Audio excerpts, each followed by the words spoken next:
Okay, well, that's your answer. Okay, 9:03 a.m. are we ready? Okay, let's call to order the first selectmen's meeting for Hale's location. It's independent from the county commissioners meeting. Would you join me with the pledge to the flag, please? I pledge allegiance to the flag of the United States of America and to the republic for which it stands, one nation, under God, indivisible, with liberty and justice for all.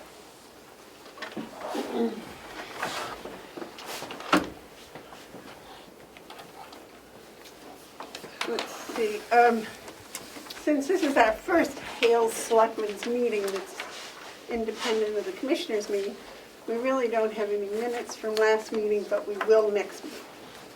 We will have a meeting on the first Wednesday of every month at 9 a.m. for the Hale's Selectmen.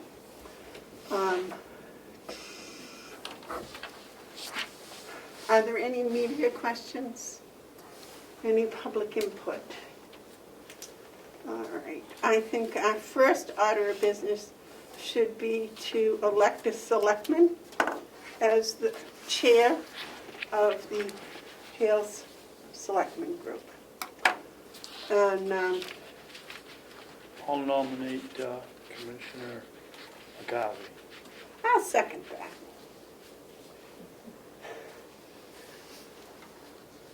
All those in favor? Oh, is there any discussion?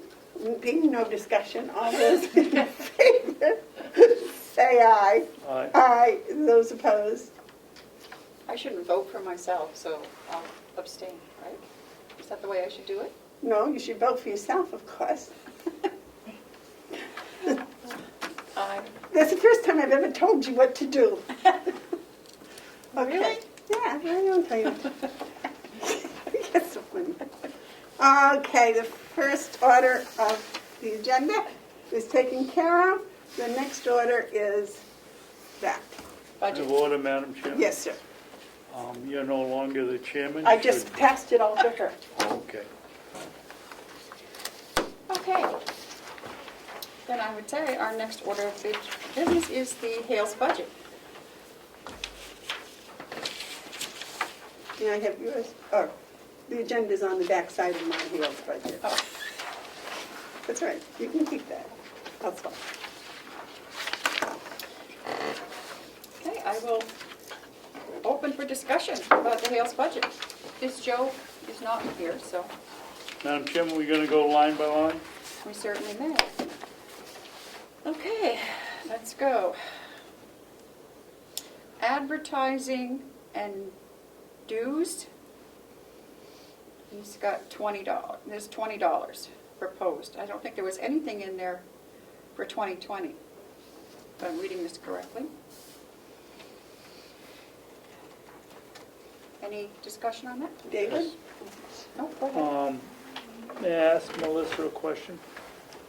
Yes, I guess. Melissa, when we advertised this meeting for Hales, did we put it in the paper? No, So it's all done electronically? yes. Thank you. And then I'll make a motion, we make that 0. Okay, do we ever Us- have, what about for, with their budget, do they don't have to have a public meeting for their budget or anything? I'm not familiar with. Oh. Well, we never have. Okay, We've gone up to the association okay, in the springtime, and I don't think we've had a okay. formal. So then, But if we did, we'd still have to advertise it, and Melissa said she doesn't do it in the Right. paper, so. okay. Do you want to vote on each item individually, or? Well, I think we ought to on the ones we're going to change. Okay. He needs a second. Yeah. Okay, who will second? I made the motions. I'll second it for discussion. Okay. Madam Chairman, if I may, I believe that the $20 might be good to leave it in there, because if they want it in the newspaper, that's not even enough to cover one ad in the paper, is it, Melissa? No. Usually $45 to $65, depending on the size of the ad. And I don't know what it says, and due, I'm assuming that means dues, but dues for what? I wish, Well, I know that the Ossipee selectmen don't advertise every week that they're gonna have a Right. meeting on Monday. nope. But maybe you're right, maybe I'll withdraw my motion, that makes sense, for $20. 20 Put it bucks, in yeah, there. okay, I'll withdraw my second. okay. So we're gonna keep that in there.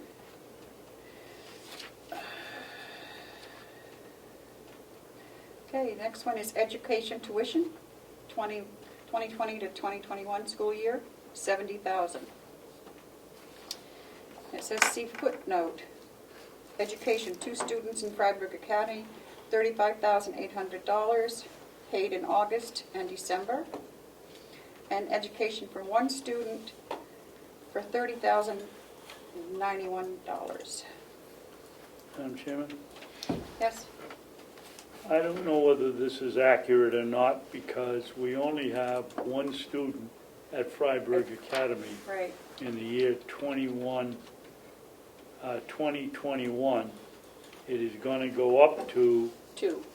2 Yep. in 2021 and 22. However, we do have that 1 student, the young man's sister, in the Conway system right now that we have to pay $37,000. So I would say we should leave it at the 70, but we have to have some more discussion today Okay. on whether we can pay them. I mean, we need a minimum of 70,000 if we're going to have to pay for both of them. No, I mean, excuse me, 35 if, well, we can discuss it because it's who's going to pay for the young man in Freiburg. May I ask David a question, please? Yes. David, are there 2 students that are going to be enrolled in school next fall, the fall of 2021? In any specific place? Right. Are there 2 students that will be Yes, enrolled? there's going to be 1 in Conway and there's going to be 1 in Freiburg. Okay, because I'm thinking that maybe what we ought to do is budget enough for them to go to Conway, and then if there's an alternative, they're at least covered, rather than if suddenly they go to Conway, we don't have enough to cover them. I was under the impression that there's 1 in Freiburg Academy, but the sister going there in the fall of next Yes, year. that's So what I there'll be said. 2 In for- Freiburg, in Freiburg, and none in right. Conway That's why I next said to fall. begin Yeah. this with, because it's going to be half of the year with paying for her in Conway, Right. and then half of the year of whoever is going to pay for it in Freiburg.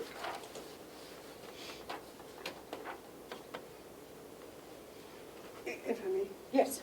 That's what I was saying, if we budget enough for them to go to Conway, and then they go someplace else or whatever, it would be less. But I think in order to cover ourselves, we should put in enough money for them both to go to Conway. Oh, it makes sense. Okay. Do you know what it costs for 2 students to go to Conway? Oh, it's about 72,000, somewhere in there. About 37,000 apiece. Please. And That would be- it's 17,900 in Freiburg. That would be 74. Oh, whatever, yeah. Okay, Madam Chairman, Yes.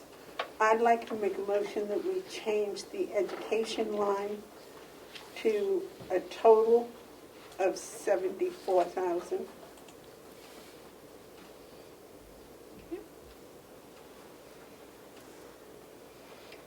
Is there a second for that? Yes. Okay. Discussion? Yes. You know, I think the people in Hale's location have a responsibility to let us know. Nobody in Conway has ever sent a letter to us, gave us notification of how many students are going. They could have somebody move in there with 2 young kids and we'd be in first and second grade or first and third grade, and we'd be sunk because we've only got it in for the 2 Right. students who we know about, and nobody said a word about ever. They never tell us what's going on. Maybe we can have Denise keep track of that for us. I mean, she has to do all the taxes, she knows people that are going in and out. Well, frankly, Madam Chairman, I don't think it's her responsibility. No, She's but- our tax collector. They have their own organization up there. And here again, it's the association versus the 2 people that aren't in the association. But I would think it would be the association's responsibility, whether they're the legitimate spokesman or the legal spokesman or not the legal spokesman, to tell us Okay. whether any of their residents, new residents, have kids in the school system. How would they know? It's 'cause- Well, there's only 100 houses, and if you get a little rugrat riding a tricycle across your lawn every day, you must know that somebody knew there. If I may, Yes. I think Denise is the one, Carrie's right, that Denise is the person that would be aware of the residents and any change in real estate up there. Because she keeps track of the taxes and she can just simply ask them if they have children. I can, It should be an easy one to work out. yeah, I was gonna say, I can talk to Denise and I'll talk to the association, I don't know. Trevor, They also have a secretary. yeah, and they have a secretary, so we'll get that worked out. So, back to, what do you wanna do about the 74,000. 74,000? Well, motion was made and seconded. so Seconded, it's- If there's no more discussion. Okay. David, anything else? Nope. No? Okay, we'll take a vote. All those in favor say aye. Aye. What did I didn't hear David. Aye. Aye, okay. 0, okay. Motor vehicle registration, $7,000.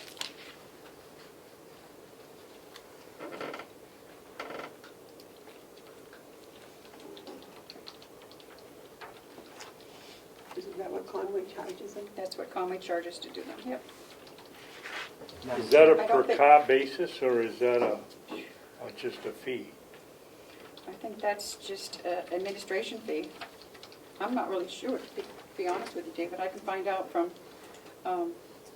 Conway. Okay, because if they buy a more expensive car, it's gonna cost more to register it, and then if it's a percentage of the registration, then Conway should be going up. Okay. I will check that out. Chair McCarthy, can you please tell the other members to speak up? Thank you. You can't hear me yet? No. I'm sorry. Okay. So do we want to vote on that, or should leave that, table that one till the next meeting? Yeah. Okay. Elections, 10,000.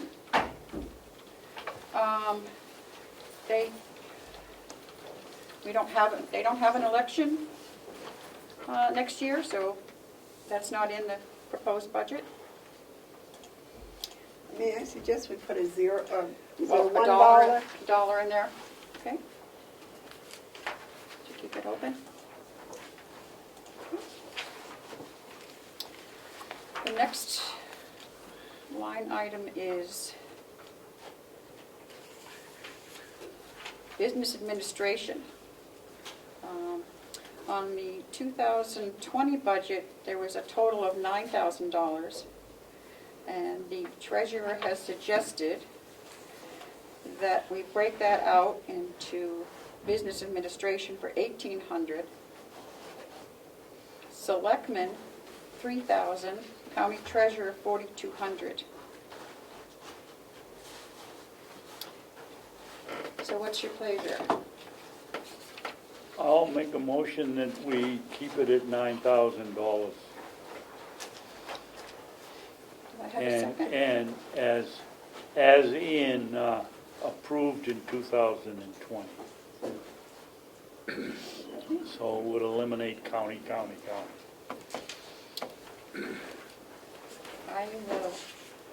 I'll second that for discussion.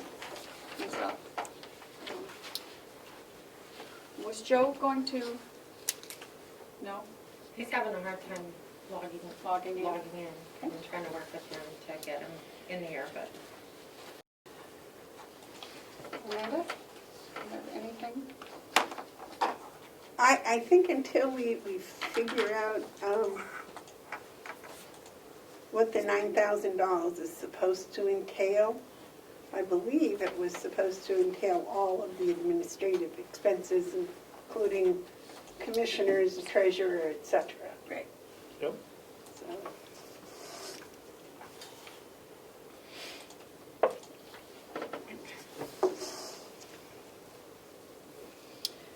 Okay. Do we want to wait for the treasurer to explain why he did this, or what his recommendations were for this breakup, or just take the vote to keep it at the $9,000 to the county? Just soon take it. I'm not gonna change my mind. what was Denise's recommendation? To leave it the same? Actually, I haven't talked to Denise about this really. Whose recommendation? Their administrator up there. I believe I had spoken with her briefly, and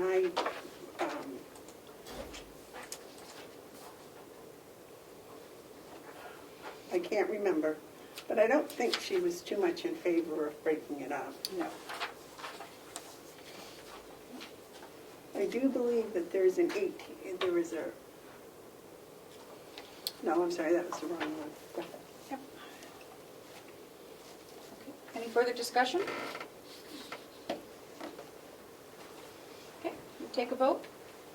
All those in favor of leaving it at 9,000? Aye. Aye. Aye. Okay, the next one is administrative salary, which is for the tax collector. It was $12,000. I think she gets $1,000 a month. And the treasurer put in $600 as a raise. Madam Chair, would you allow Treasurer Costello to join on speakerphone? Yes. I have him on my phone here. Okay. Thank you. What did she say? Would we allow Joe to talk on speakerphone? He's unable to join the Zoom for some reason. Sure. Good morning. Can I put you on speaker? Right.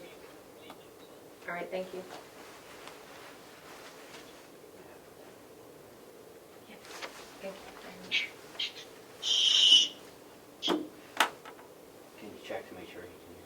Can you hear us? Yes, I can. Okay. Can you hear him?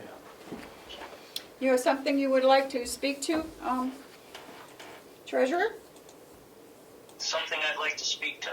Yeah, oh, that's right. You haven't heard any of this, have you? No, I haven't. Okay. Melissa, would you give him a recap of what we've done so far? I can certainly try, but I was trying to manage all Okay. the technical difficulties with this in the next meeting, so.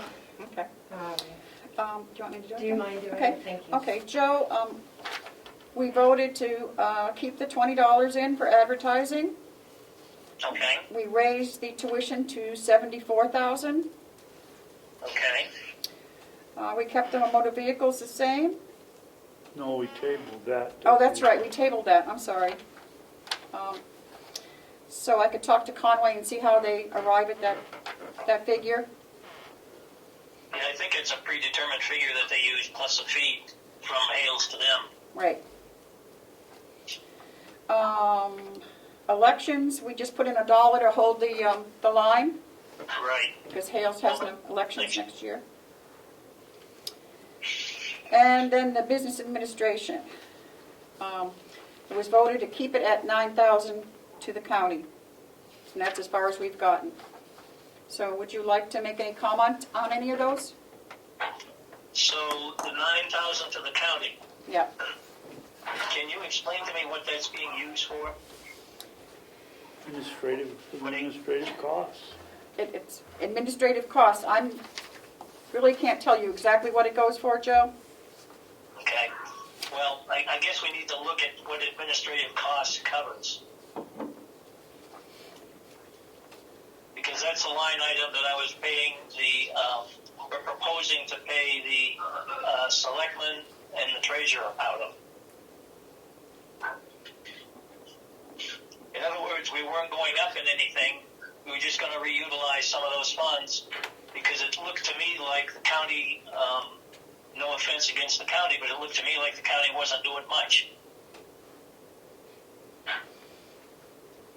Well, apparently you thought we were doing $1,000 worth each.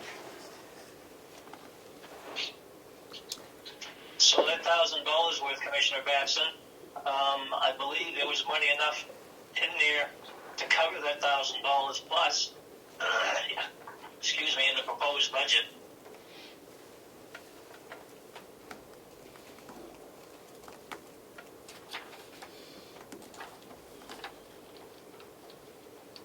In other words, with the administrator at Hales has picked up a lot of the work that I believe maybe the county was trying to do previously. Like what, Joe? Managing the, I'm trying to remember what they call it, all the stuff through the state, working with the school districts, managing that, making sure that the accounts are kept current, all of that internal paperwork. That's what we pay her for. Pardon?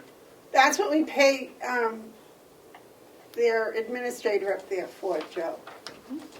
Yes, and what I'm saying is the additional duties that have fallen on that administrator are duties that are no longer being performed by the county level folks. She was doing them anyway. Yes.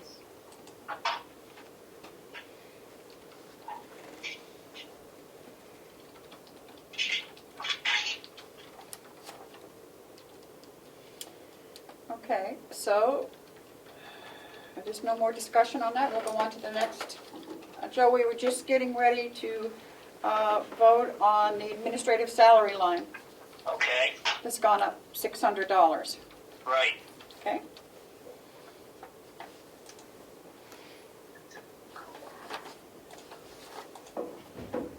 Remember? I'll make a motion that we accept the administrative salary line of $12,600. I'll second it. Okay, any discussion? Okay, take a vote. All those in favor? Aye. All right, okay. Okay, the audit.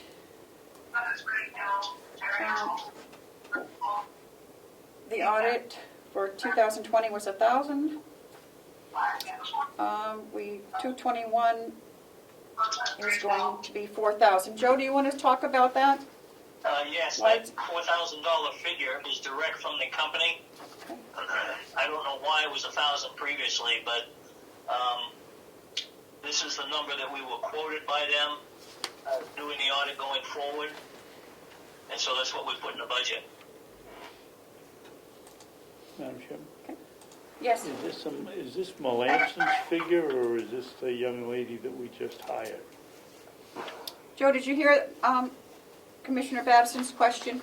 No, I didn't. Is that a quote from Melanson, or is this just from the administrator up there? No, that's a quote from, Gotcha. I think it's from the new auditor. Oh, Bachelor? Bachelor, yes. Okay.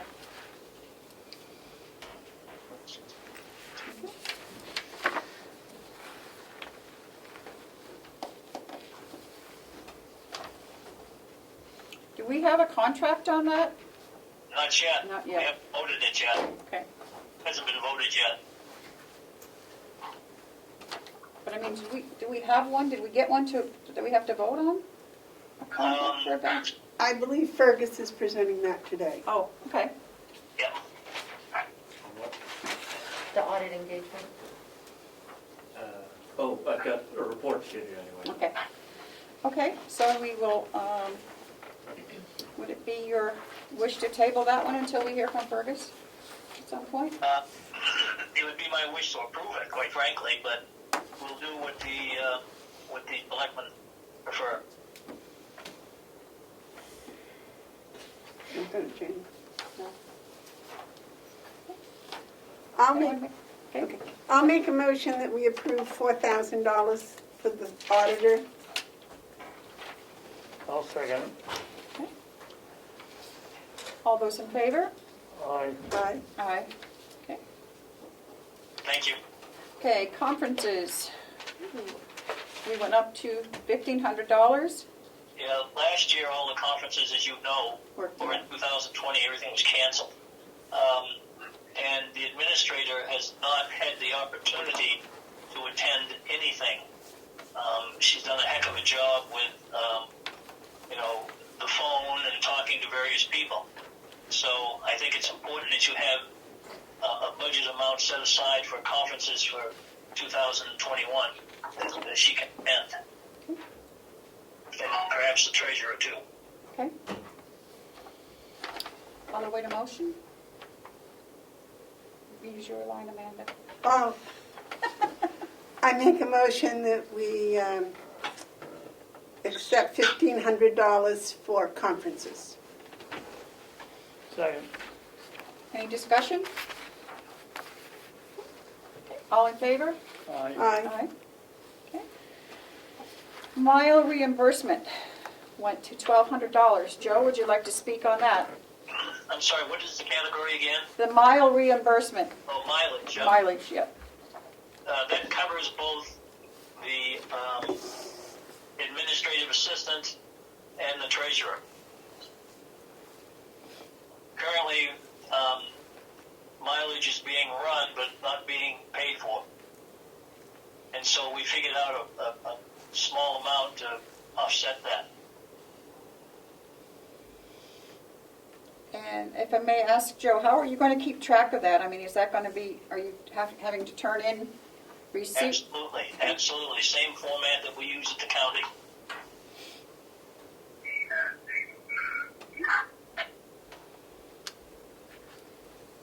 I'm Chairman. Yes. At 50 cents a mile, Joe, that's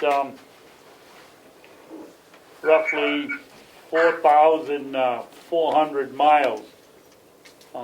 Who does all that driving up there on at Hale's location?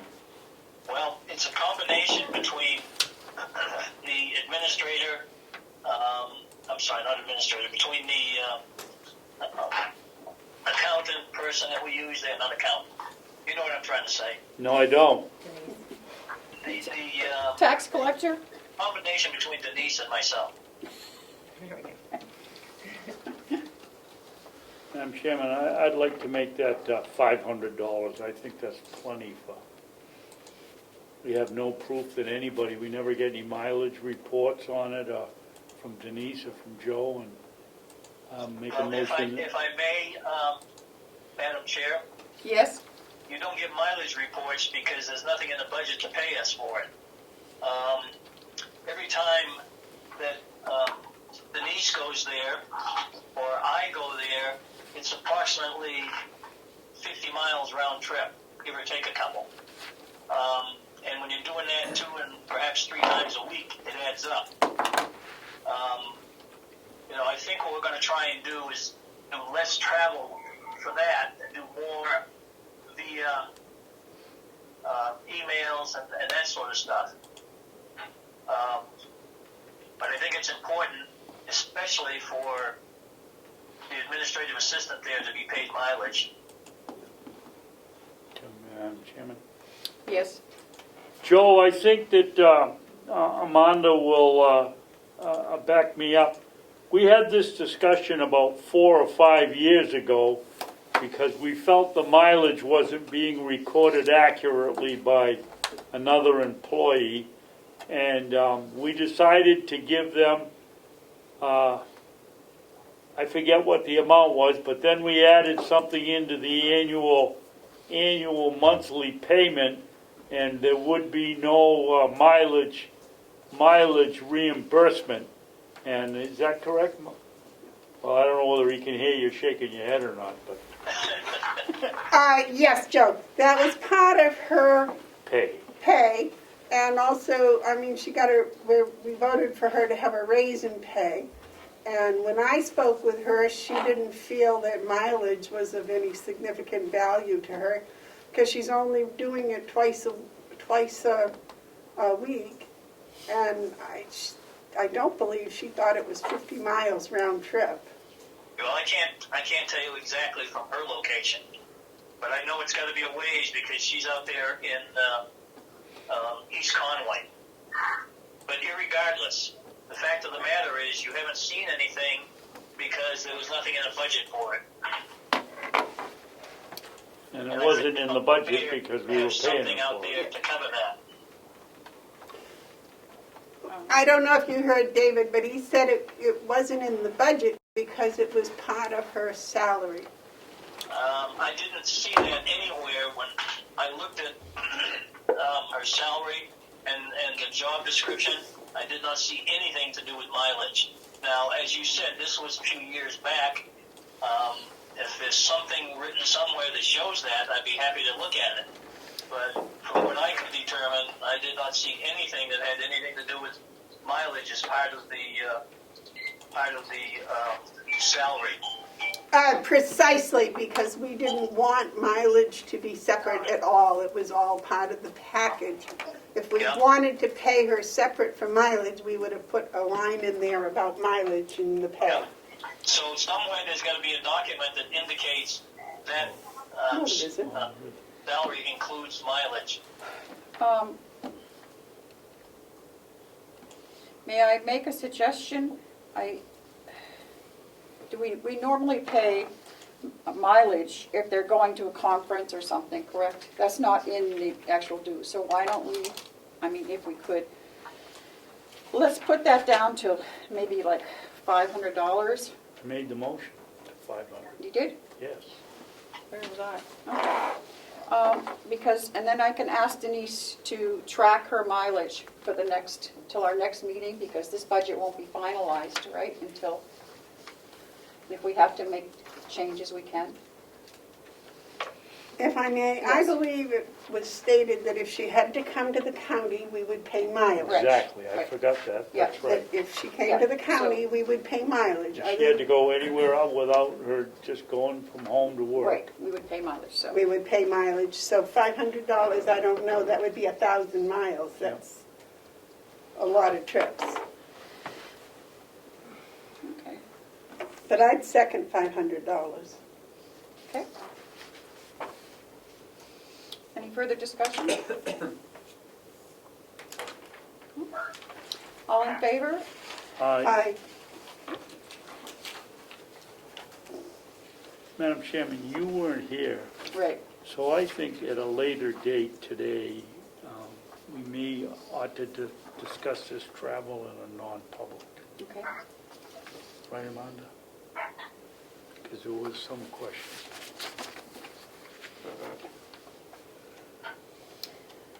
Okay, so what would that bring now? I don't have anything here for the total for the financial administration.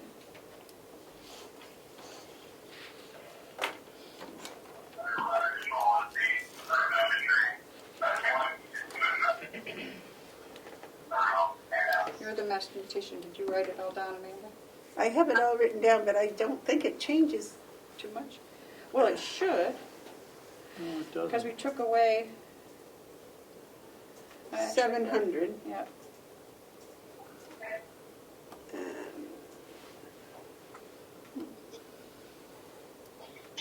And we added $1, and we added 4,000. Okay.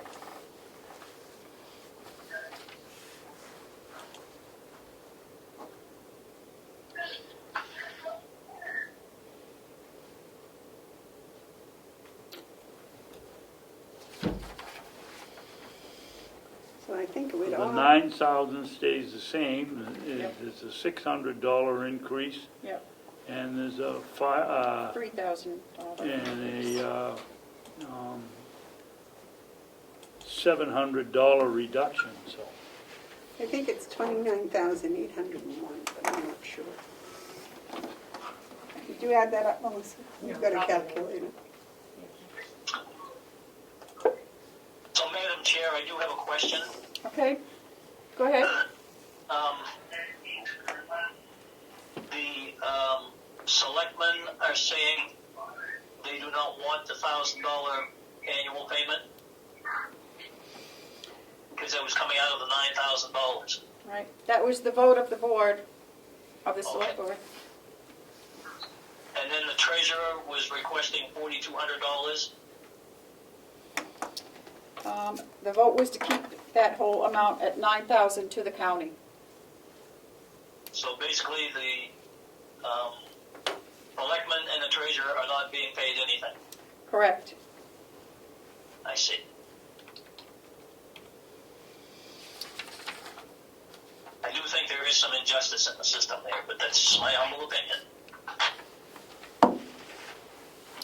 Okay, so now we're going on to legal expense. It's going up to $750. Would you like to speak on that, Joe? I don't have that budget right in front of me, unfortunately. It was budgeted for $500.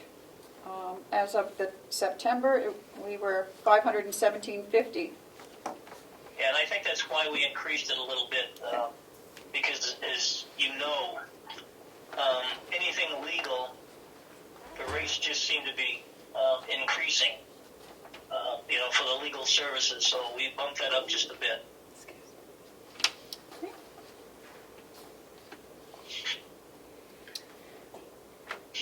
Madam Chairman, Yes.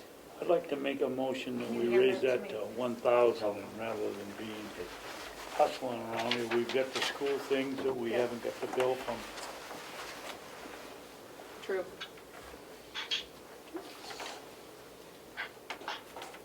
Is that a motion, David? Just a motion. I'll second that. Okay. Any discussion? If not, we'll take the vote. All in favor? Aye. Aye. Aye. Okay, map updates. Joe?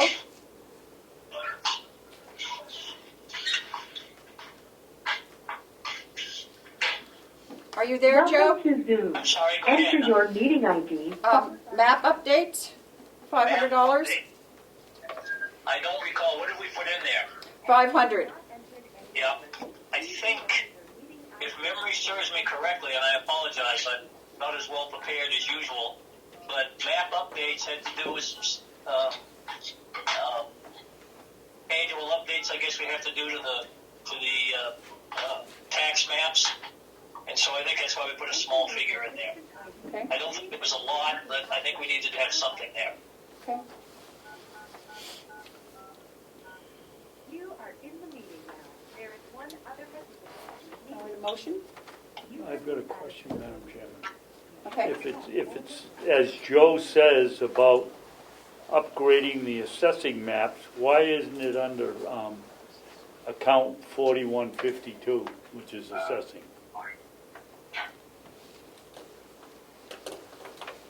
Did you hear that, Joe? I heard some of it. What account is he speaking of? 4152, assessing of property.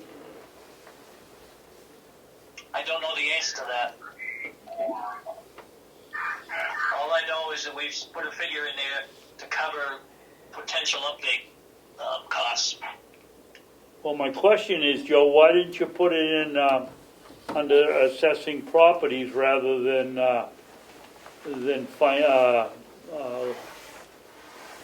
legal expense?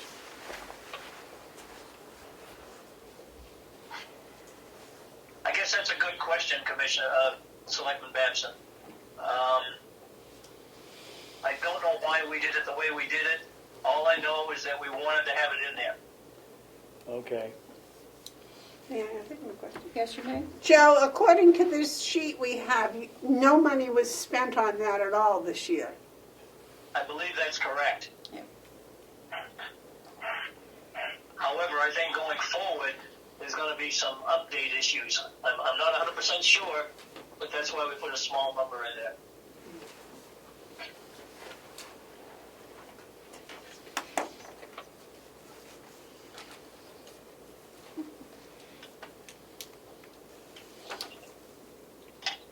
And I think, if I may, I think that's probably, in the future, we should put that down with the assessing and property annual work. Okay. Well, I think, if I may, Selectman, it seems like the Hales Association or Hales location has been there for about 10 years, and people are starting to sell their properties, and so we're seeing different value ranges from when it started, and so I think that's going to affect bottom line for taxes for everybody.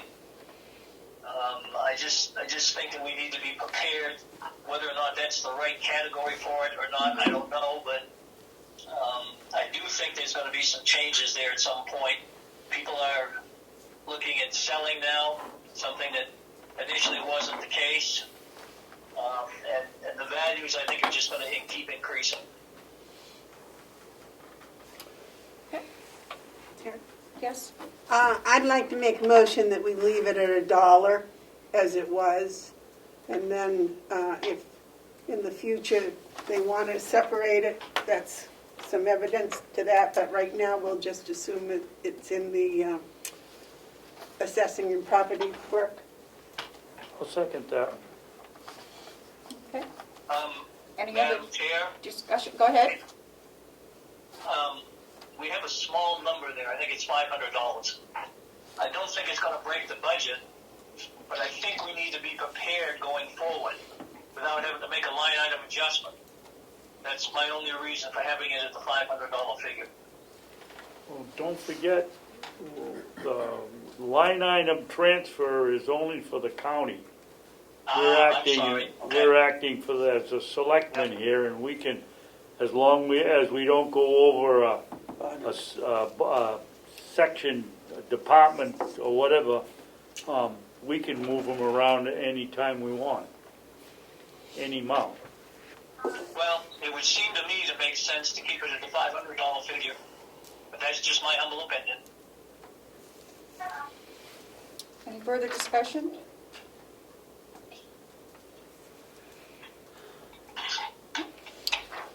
Okay, ready to take a vote? All those in, Madam Chairman, Yes. could you just review the motion? the motion Keep it at $1? to keep it at $1. Okay, thank you. All those in favor of keeping it at $1? Aye. Aye. Okay, aye. Office supplies and equipment, budget for 20 was $1,000. As of September, we've only spent $284.72, and it's budgeted for $1,000 for 21. I'd make a motion, Madam Chairman, that we change that to 500. Or maybe, no, 600. 600? Yeah. Do I have a second on that? I'll second that, yes. Okay, for discussion, any discussion on that? Joe? You have So any? the reason we had it at that number, even though there wasn't that much spent this year so far, is because assessing programs and some other things that we utilize the computer for, I find Denise is spending a fair amount of time working with our purveyor on our computer systems to get things to work appropriately. And even though we haven't spent a lot this year, I'm concerned going forward. That's why we had it at $1,000. I wouldn't be opposed to something like 500 or 600 or 700, but I just want to be prepared just in case. I think, I don't want to spend any more tax dollars than we have to, but I want to be prepared too. the motion was for $600, Joe. Okay, I'm okay with that. Okay. We're ready to vote? Okay. All those in favor of putting it to $600 for? Aye. Aye. Aye. Okay, postage. Postage was $470. We have spent $63.45, and they're asking for $500 for 21. When, excuse me, I'm sorry, may I speak, Madam Chair? Yes. I think when Denise took over, there was some postage in the drawer, so to speak, so she hasn't had to acquire a lot of postage at this point. I think that we're finding more and more notices and things have to be posted. They don't have to be mailed, thank goodness. But there was a reason that we wanted it to go to the level that we've shown. And unfortunately, I don't have it in my feeble mind at the moment, so.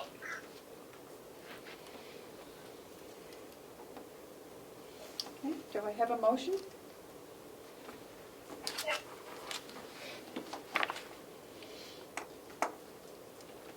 Well, postage now for a regular letter is, what, 52 cents? Or? I believe that's correct, Selectman Babson. And if you send something out, usually it has to go a certified mail or something. So that may be the reason why we wanted that postage figure at that. May I ask a- Yes. Joe, had she sent out the tax bills? For the But second as- half. Yeah. But All right, that's coming in and out. Try again. had she sent out both sets of tax bills by this time? Yes, she has, but it may not have shown up on the figures that you're looking at. You're only looking at through September, is that correct? Yes. Yeah, see, so the December tax bills have gone out, but the cost of that hasn't shown up yet. Okay, so if the first half tax bills were all of it, $63.45, it's No. Pardon me for correcting you. She had postage in the drawer, Oh, and she utilized that. Now, how much, I can't tell you. So the tax bills go out first class mail. That's not a big issue. It's the other items that have to go out on occasion where you have to send certified letters and so forth. So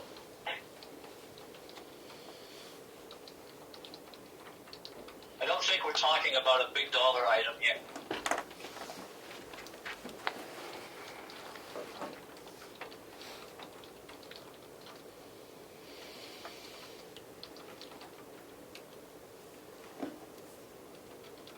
I'll make a motion, we move it to 400.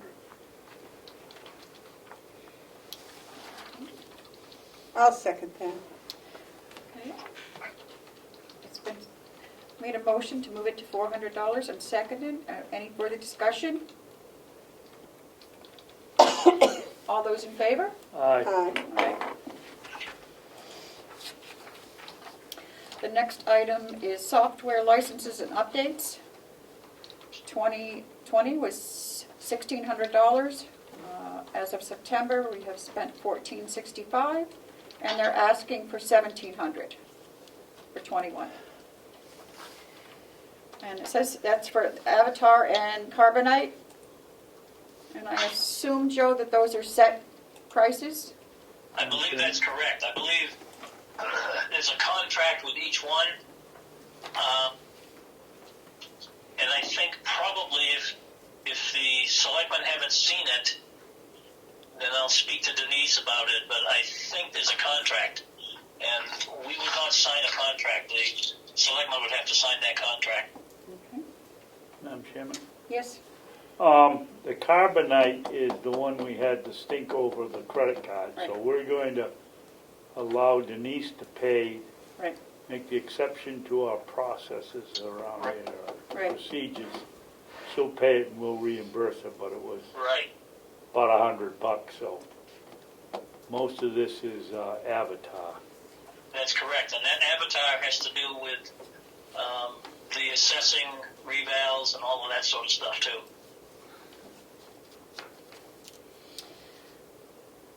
Do I have a motion? I don't think that the Avatar, where did I see that right here? Oh, that's it. No, Avatar is just for their maps and cards. We have a contract with somebody else, is it Whittier, to do our assessing? Recessing, yeah. Yep, that's the next line item. Yeah. Okay.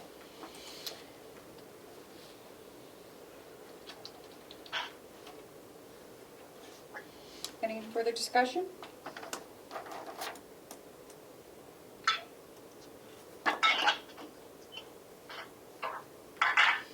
Okay. We don't have a motion on that, do we? No, that's it. Okay. I'll make the motion then that we leave software and license updates at 1,700. I'll second that. All in favor? Aye. Aye. Aye. Okay. Okay. So that's going to be 2,000.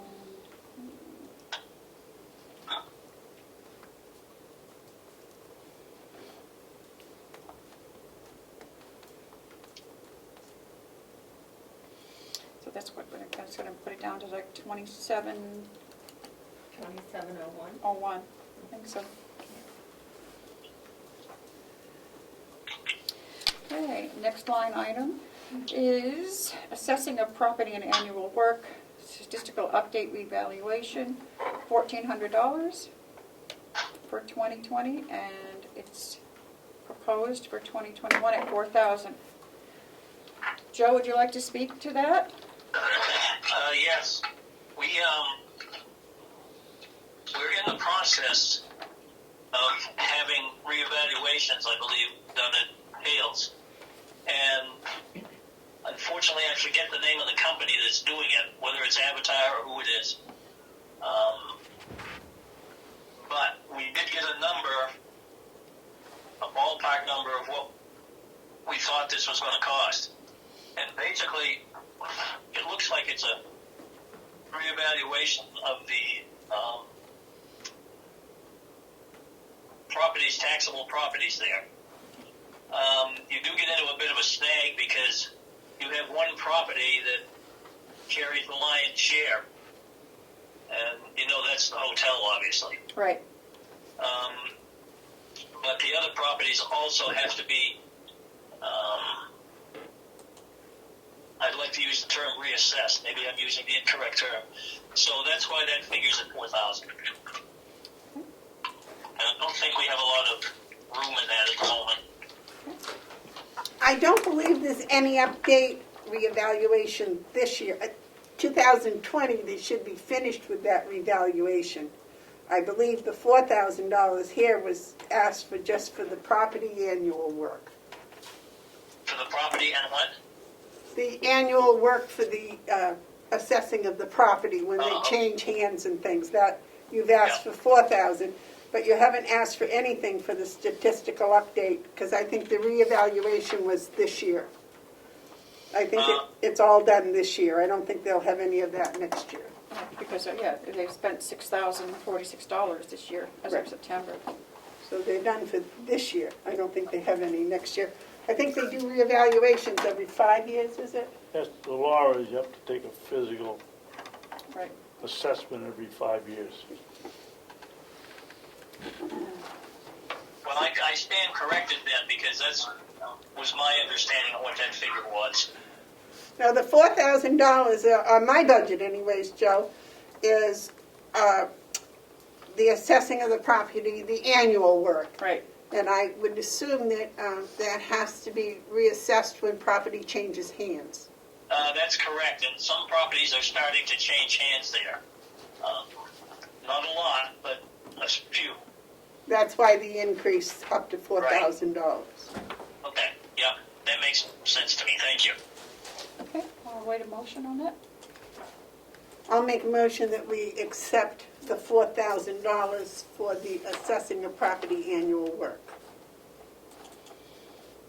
Do I have a second? Go ahead. I'll second that for discussion. Any more discussion?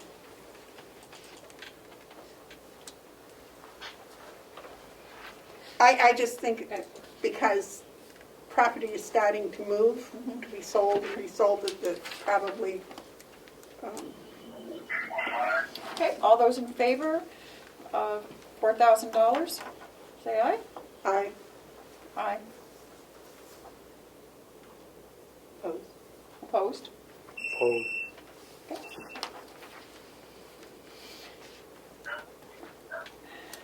2-1, so it goes to $4,000. Okay.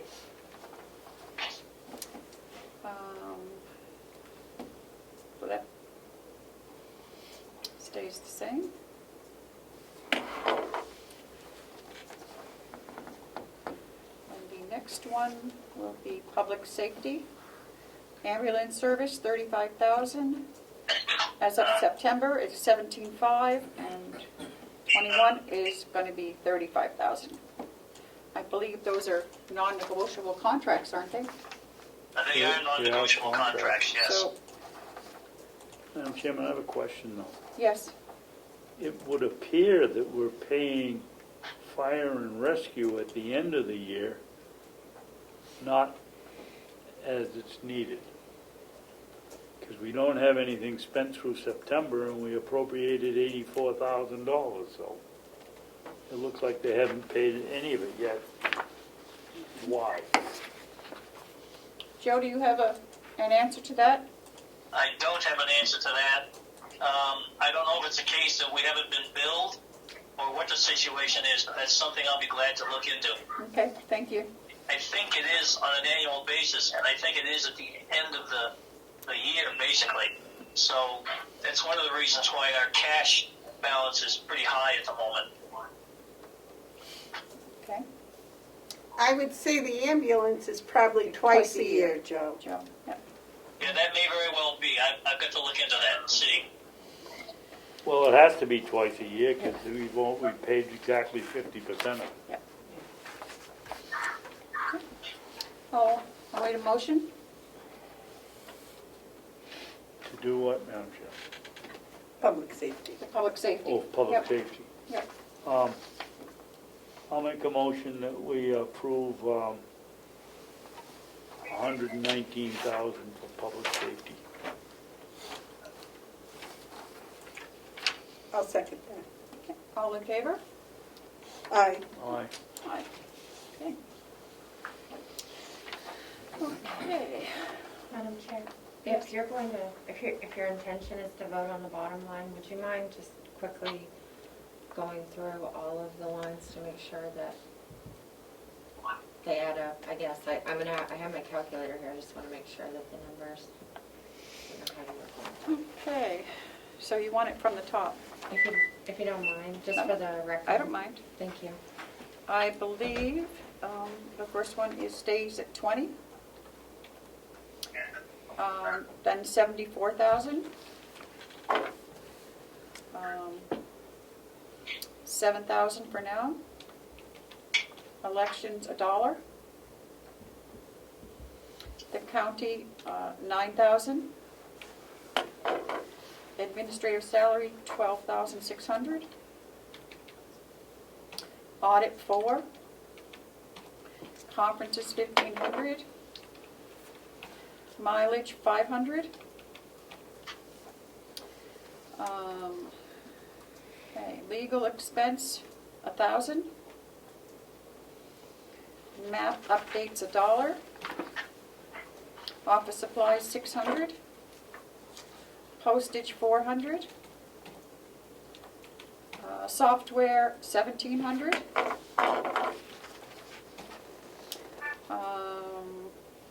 assessing property annual work, 4,000.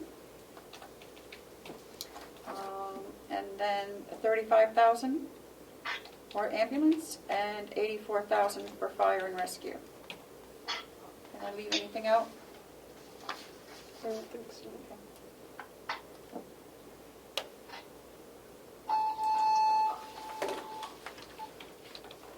We did table the $7,000 Right. for the registrations. It's my understanding that $7,000 is our contract with, is Hale's contract with Conway. I And believe. then when people register their cars, a piece of that goes to Conway, but that doesn't come out of our budget. It Yeah. comes out of the Rings a people's bell. That rings a bell. pocket. So I would think the 7,000 would be Yeah, correct.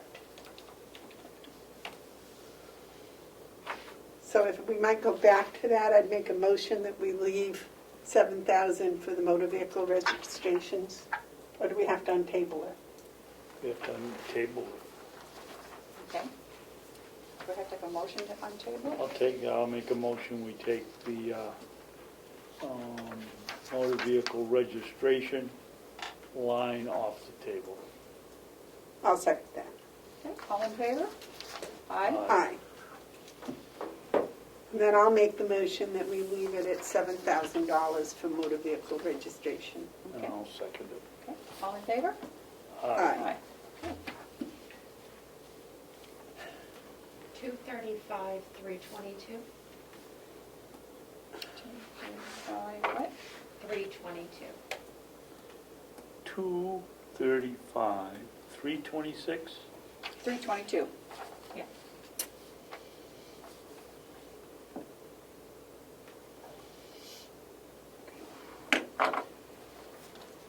I'll bow to your numbers because I got mine all scribbled up. So. I did calculate it on a calculator twice. I didn't trust my math on the paper either.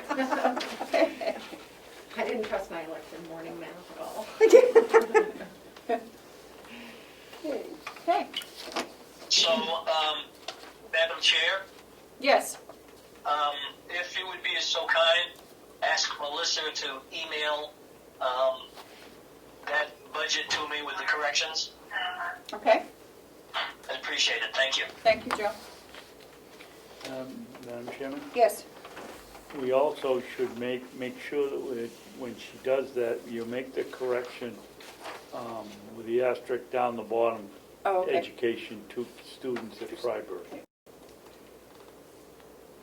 So if I No. might, what is the correction I need to make in the narrative?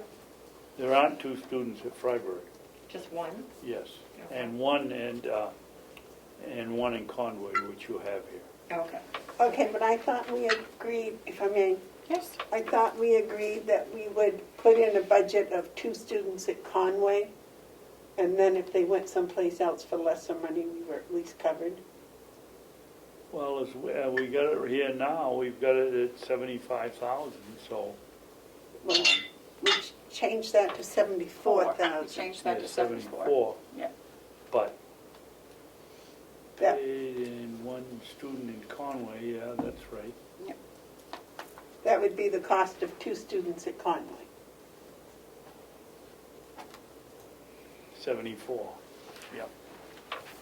Okay. Okay. Thank you. Okay. Then we have some checks. Madam Days? Chairman? Yes, I'm still concerned that, you're going to have 2 new commissioners that don't have the knowledge of the background here. Someone's going to forget why the education is 2 students at Freiburg. I'd like to see something, a little note that says education, 1 student at Freiburg, okay, possible second one in 2021. Okay. 2021. okay. Melissa, you can put Just that so in there's a little history. there? Okay, Well, this is the budget for 2021. Right, and if you read it now, you'd think there were 2 students at Freiburg. I'm just trying to make it clear so when it comes up, we know how memories work around here, especially When they're not with here. old people.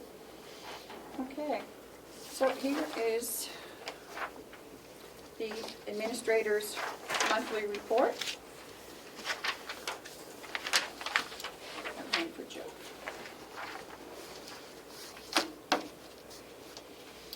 And we have her check. We need to make a motion. I make a motion that we have Joe sign Denise Layton's check, her payroll check for $1,000 for the month. Second it. All those in favor? Aye. Aye. Joe, can Pam sign that, or do we have to use your stamp? Either way, Okay, whichever's easiest, you have permission to use my stamp on those. okay, They're probably not aware about that, okay, so I'd suggest you use the stamp. okay. And then we have, a check that's made out to Carroll County for $9,000 from Hale's location, so need a motion on that. Make a motion that we,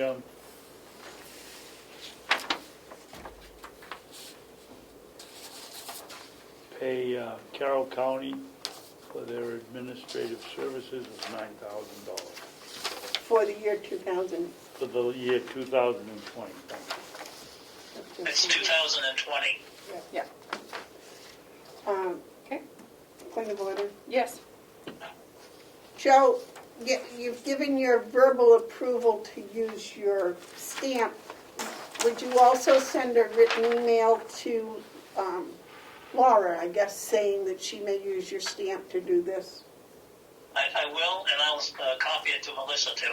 Thank okay, you. thank you. Okay. Now, I'm not sure, do we have to make a motion to accept these? Nope. Do you guys just want to look at them later on? David, the bank statements? And we We just look. just pass them out. Yeah. Okay. Madam Chair, we're just waiting for a vote to pay that $9,000 Oh. to Carroll County. We have a motion and a second. Okay. You have All to those in sign. favor?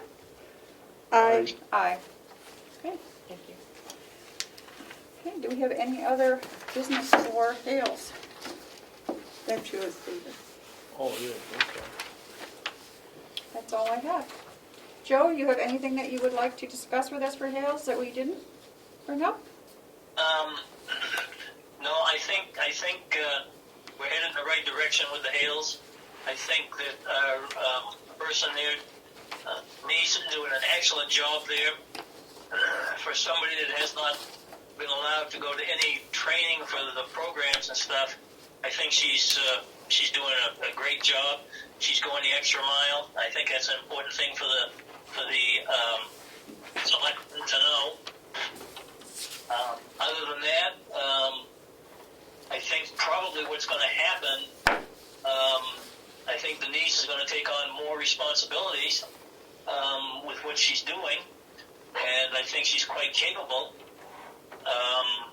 And so my role is probably going to be just to step back in the background, and if she has a question, I'll be glad to help her with it. Okay. Thank you. Any other discussion? Yes, we can't let this thing with the school just sit here. What are we gonna do? We need a lawyer. Oh, that's right, we have to vote, yeah. Someone that, we've gotta find out whether the parents have to pay or, So what do we need to do? We have to give David the permission to, because he's a superintendent still, and selectmen. and selectman, to go ahead and Want me to call hire an attorney? the parents and tell them that they have to go to the school board and seek a release? We need, if I may, Yes, we need to. we need something in writing from a lawyer saying that that's necessary. We haven't gotten that, correct? I haven't seen it. No.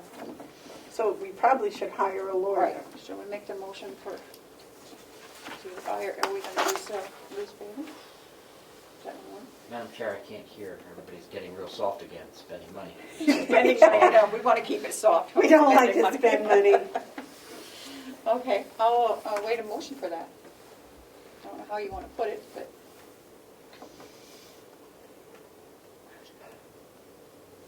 Well, I'll make a motion that we consult legal opinions on the school issue. Is that sufficient for you? Well, I'm trying to think whether, we talked to Liz and Ashley, or whatever her name was, about the $600. We haven't talked to them at all about sending the school and paying it from, isn't it Liz that told us we couldn't pay it from? well, now we They can. were researching it. They were researching it, but as selectmen, and we're doing it as selectmen for Hales, we need to have a separate, an attorney that's separate Oh, from that's the- right, so you Separate made a from the motion to county. hire Liz. Yes, Okay, I'll second that. No, I made a motion to consult legal Okay. opinion On the school issue. on the school issue. Well, let's be more specific on paying Freiburg from Hale's funds. So I made the motion. You want to second it? Yes. all in favor? Say aye. Aye. Aye. And let's not let any grass grow under our feet here. Let's get it done. And So- so we'll make a motion for, do we have to make a motion for David to be the contact, since you're the superintendent of schools? You want me to call Liz? Yes. Okay, I will do that. And get something in writing. Yeah, have her send us something in writing. In writing, okay. Is there, Chair, yes? I don't recall, I know we just went through it, I wasn't keeping track of the numbers. What do we have in our legal line at the moment? He just upped it. We just upped it, Because but we were going to spend it today. But this is next year's budget. It's over. Yeah. It's well, right already now we're over. overextended. So, Okay, so we're gonna have to do something, if we're gonna spend more legal money, Right. this year. okay, So bear that in mind. okay. Move on. Okay.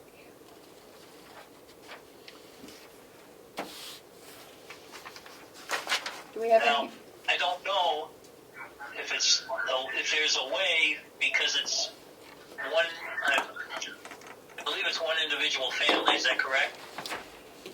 I believe so. As far as we know, yes. Yeah. So I don't know if there's a way to explain to them that they're going to have a legal bill for this. They won't have the legal bill. Hales will have the legal bill. Well, yeah, but I didn't know if there was a way to get it to flow through to them too. Why? They have a right to educate their kids. If we can't figure out where to send them, that's our That's correct. responsibility. That's correct. I just didn't know if there was an avenue where we could try and recoup the cost from the parents. That's all I was concerned about. I don't think so. Okay, do we have any further business for Hales location? No? I'll make a motion that we adjourn the Hills location meeting. I'll second that. All in favor? Aye. Aye. Okay. Aye.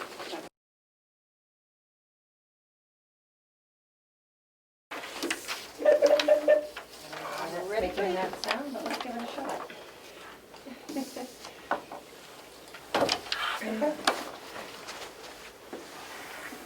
Is everybody on? Melissa? Yeah. I'll call to order the Carroll County Board of Commissioners meeting for November 4th. Would you please join me in the pledge to the flag? You already did it. Not in the commissioners meeting, we didn't. We have to do it twice. I pledge allegiance to the flag of the United States of America and to the republic for which it stands, one nation, under God, indivisible, with liberty and justice for all.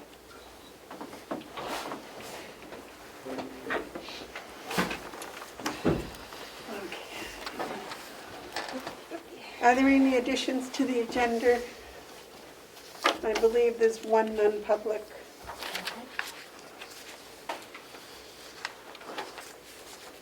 That's the one I just added.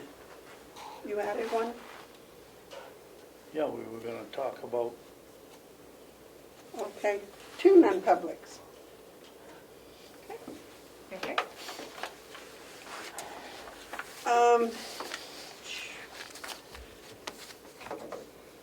I'll wait a motion to approve the minutes of October 28th. well, We have a second? Second.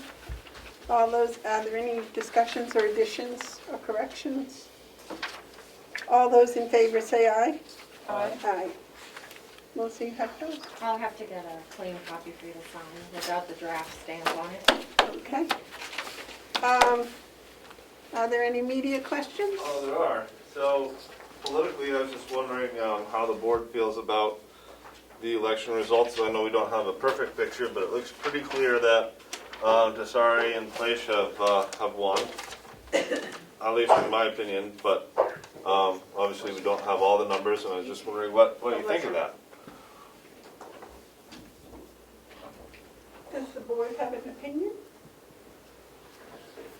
I think Mr. Sari ran a pretty good campaign. Ran a very good campaign. Well, they both must have if they won, right? I think it's nice that there will be younger people on the board. I hope they have more stamina than I. Anything else? And Jerry, you're going to be the one working with them. Yes. So you must have an opinion of some sort. Pardon? You must have an opinion of some sort because you're the last one left. The last man standing. I'm looking forward to it. And I think we'll have a good working relationship, and I would welcome any new person here, so.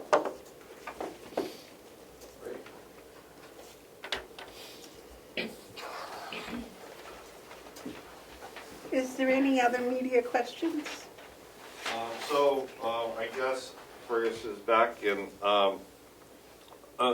between the meetings here, Amanda and I were talking about maybe having a little mini meeting about the public hearing coming up, and I think Fergus might be the best one to explain to people like me like what the budget's about. And I was thinking about doing a little bit of a story to tell people about the hearing, and then just a little bit about what's in the budget. I was wondering if that was agreeable to everybody. And maybe set that up for next Tuesday and a portion of Tuesday's meeting.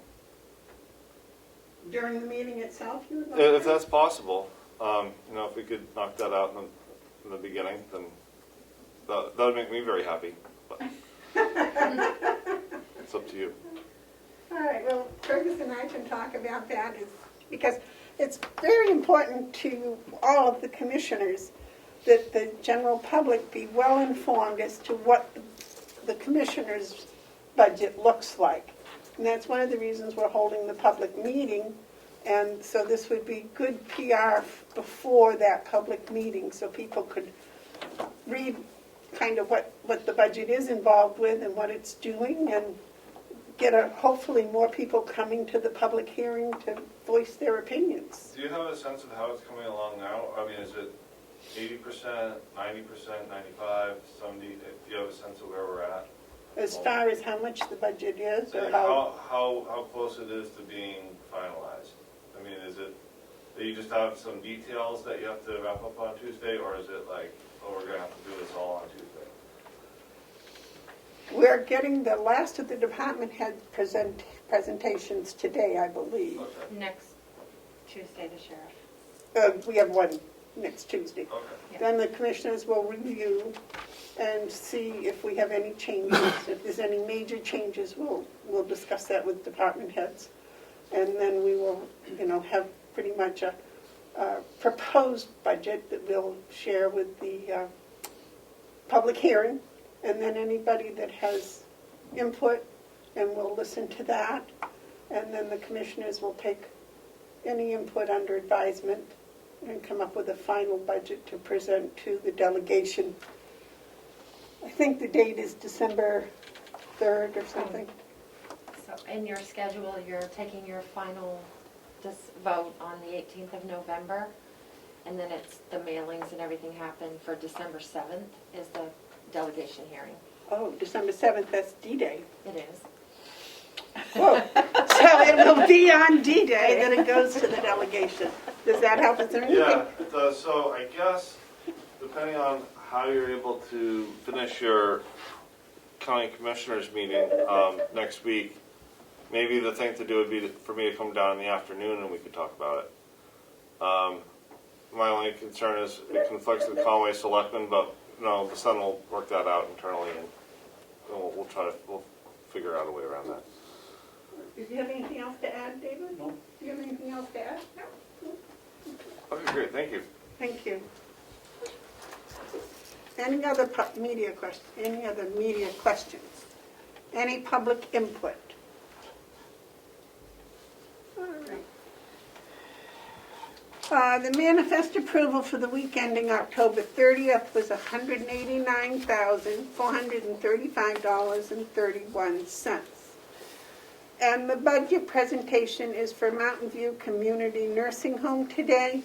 And we would like to start with environmental services. Good morning, Bob. How are you today? Good morning, Commissioners.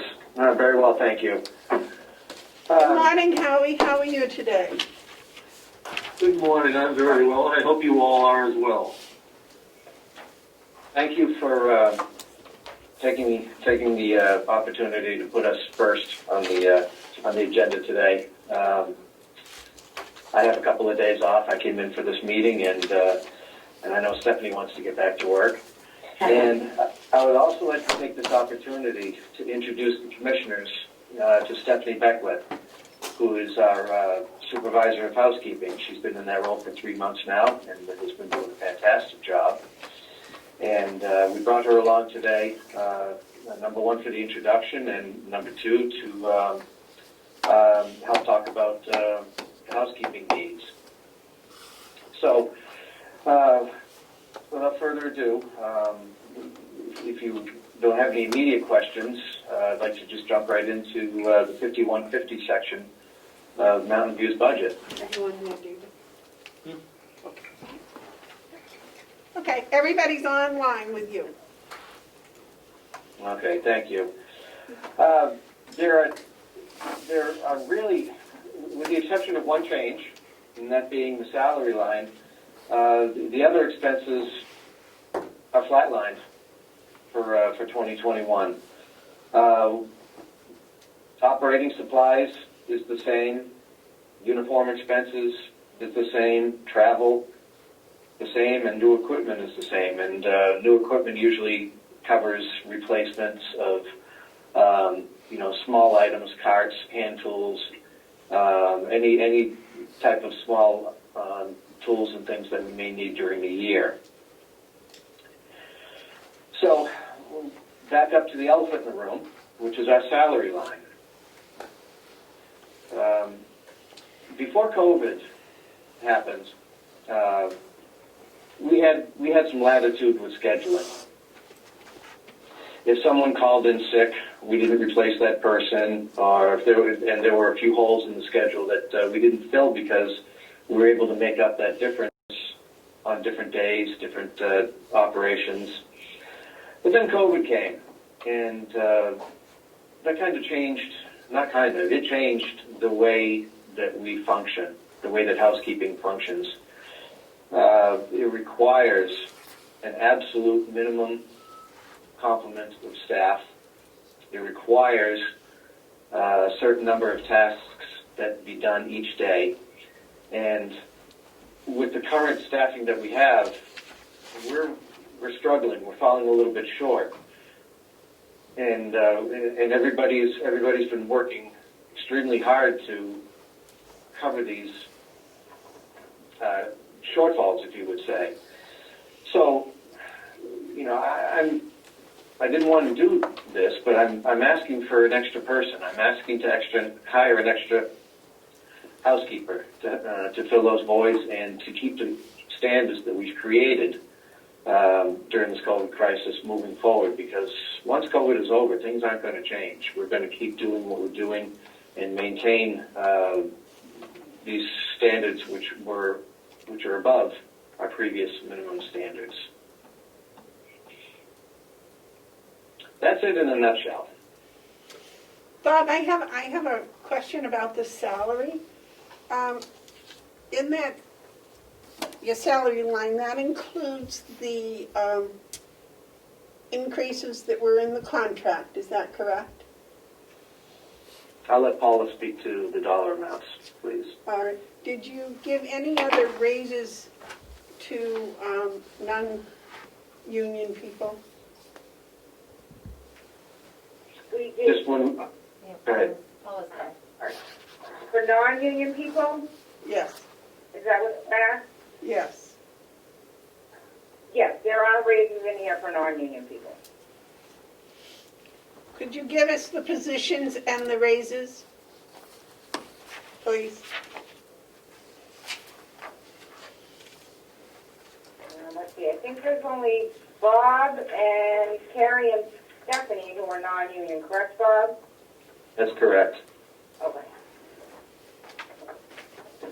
And you want to know, we went with the market rate adjustment that HR did.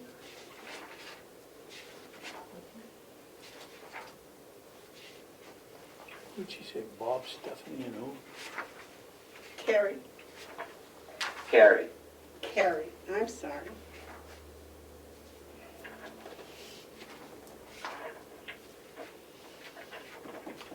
That's fine, Paula, but I'd like to know what those raises were, please. Hey, I think Oh, we need you to wanna- talk about the positions, not the person, because that shouldn't be. well, Now, from the beginning, no raises have been given or approved. We only budgeted for what the recommendation from HR was, so the money would be there if subsequently it was voted and approved by the commissioners to provide those raises. So it's a contingent amount, it's not an approved amount. Okay, but what I'd like to know is what the increase would be for the facilities manager. That would be, do you have the list, Howie? I do. And I'm looking to see, Madam Chairman? They don't want to give us those numbers. get the services in. Yes, David. You're looking for the wages for Bob, Stephanie, and Carrie, right? Yeah, but we should talk about positions, not names. Excuse me, those were the names we were given. I don't think it's appropriate at this point to talk about what the increases in dollars would be, only that under salaries that they're reflected. And when it comes time to we go into our private meetings, then we can find out who's getting what. I just think you're looking for trouble if you start mentioning people's names and their positions. And the other thing is, we've got to have evaluations because we should be giving the department heads the increase, not them putting it in the salary and the delegation okaying it. Or is this Bob 3? No, Bob 3 comes under Oh, that comes over the 4170. administration, so, yeah. Administration, different line, yes. Well, that's all I've got to say. If I might, my point was that the commissioners asked the department heads to put the raises in their budgets, but they were to tell us how much those raises were. And there is no nothing here to tell us what those raises were. So I need to know, or before I can decide whether the salary line is justified or not, I need to know how much of that is actually because of the contract with the union, and how much of it is the raises for the different positions. Well, it's all non-union, so it wouldn't have anything to do with the union. There are members of this, I believe. Bob, aren't there people here that are in the union in your salary line? Yeah, my salary line includes all union and non-union. Oh, yes, In up there, Mountain View. but down here, they're non-union. Right, that's what I'm trying to find out, is that number. I know. And we're not having much success with it. Because I'd like to know if people got 60 cents an hour raise, or if people got a $3 an hour raise, or if people got individual amounts. So, me too. So that's what I'm trying to find out, and no one seems to want to tell us that. So. Well, we're getting those figures for you right now, because we went with exactly the same numbers that Chris put together, and I have. That was not why Chris put those numbers together. Those were targets for the future, not the targets for this year. I don't think this year is the year to be doing that. That's my personal opinion. Terry, you have one? I would, I want to see how much money we're talking about, then I'll have a better opinion. Okay. Can I offer that we get that, because it's not just gonna be, you're gonna have that opinion for the whole Mountain View budget likely, right? Like, So, does it help to get that after the meeting, the breakdowns, the current salary and what the increase does by position or by person? How would you like that? Is each department going to give us the same problems, Bob? Howie? Are we going to have the same problems with each department? No, we have dietary, nursing and administration, and recreation all separated out nicely. Okay. What I'm having a hard time is finding from Chris's information, environmental services. Okay, so I guess we'll have to postpone that until you have that information for us. What's this? That's the page from the wage survey that they keep referring to from HR. oh, okay, so it's right here. But that doesn't tell us the raise over what it is now. See, that's the difference. That's going to be what the increase in the budget is going to be. Okay, so you need that for environmental services. And there's no way I can justify to the delegation that the salaries, hourly rates should change that much. And also, the union contract negotiation haven't even started yet, so if,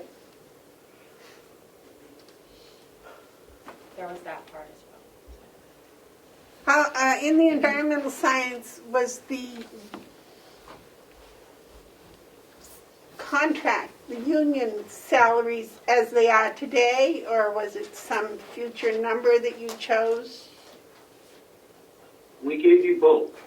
So there are two choices that you have. One that includes union increases, and one that doesn't. Now, for negotiating purposes, Excuse me, I would Howie, think where that it would where be is the better- one, excuse me, Howie, where is the one that doesn't include them?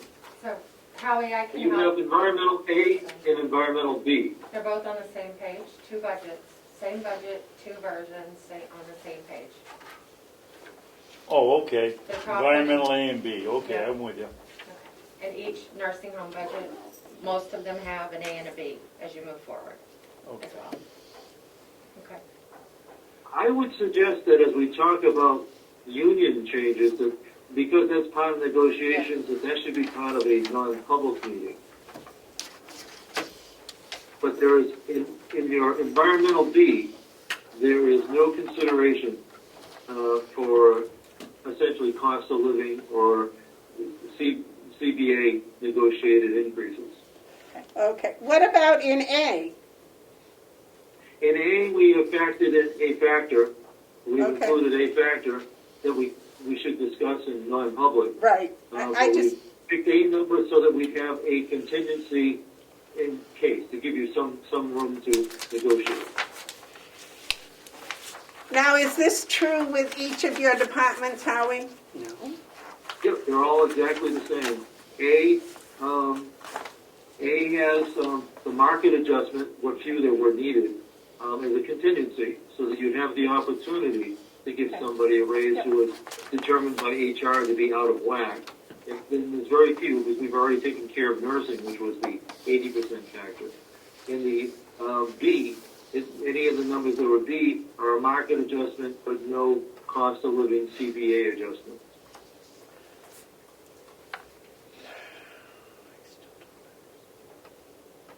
So all of the A's are consider some union change, but not any market adjustments, not any raises for non-union people? So A is both. A is no general raises. There's the market assessment isn't the cost of living. It's just for those few positions that were considered to be by HR to be in need, and at least should be considered for adjustment. And we put them where those people belonged in terms of being new, mid-range, or experience. Just to give the commissioners the opportunity to do that without having to go to a supplemental appropriation if in fact you chose to. But it in no way obligates you to spend it. Yeah, but see, that's the thing. I would like to see the detail for that. I don't know, would the other two commissioners like to see that detail? Of what these people, the non-unions getting as a... Yes. Yes, I'd like to know that. I can work with Paula to get more. Absolutely.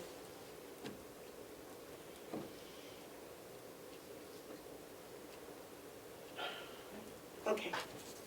So if I'm right, other than the salaries, Bob, everything stays the same, is that correct? That's correct. It's a level funded budget with the exception of the salaries and asking for an additional FTE in housekeeping. Madam Chairman? Yes, sir. Can I ask Bob a question? Sure. Bob, you've got a proposed increase of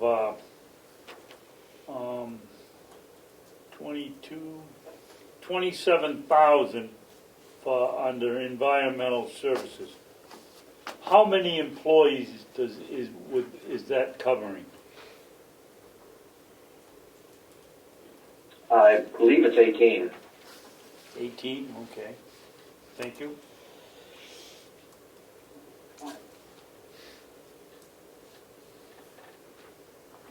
No, I stand corrected. It was 19.4. We're asking for 20.4.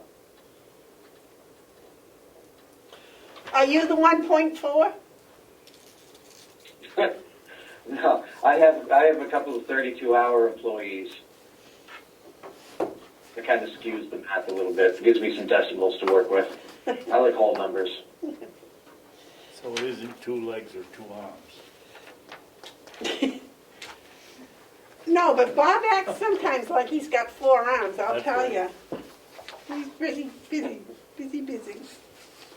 So it's 20.4 employees. That's what we put forth in this budget, yes.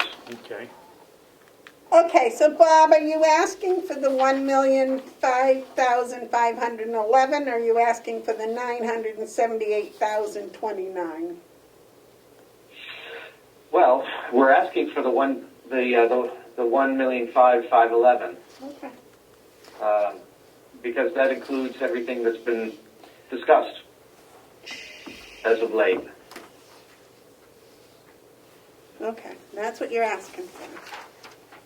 Yes. Did you say the number again? 1 million? What? $1,005,511. Now, Stephanie, did you have an active part in forming this budget? I have an active part in requesting the extra FTE for housekeeping. That that was the only part that you were involved in? Yes. So you've been here, I hate to ask this, but you've been here 3 months.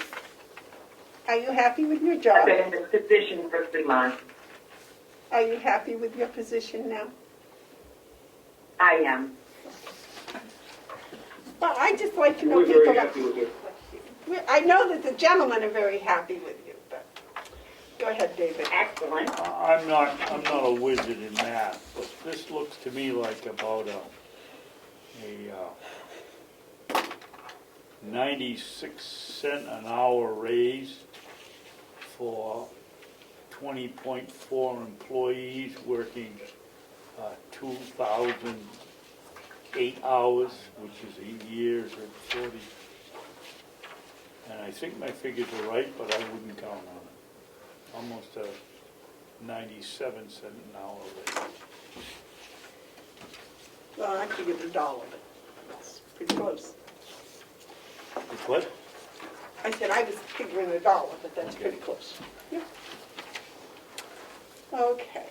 I'll explain Bob's department with his salary line. We did not deduct a figure. We did not separate out a figure to be billed next door. In Bob's budget, we used to separate between the admin building and the nursing home.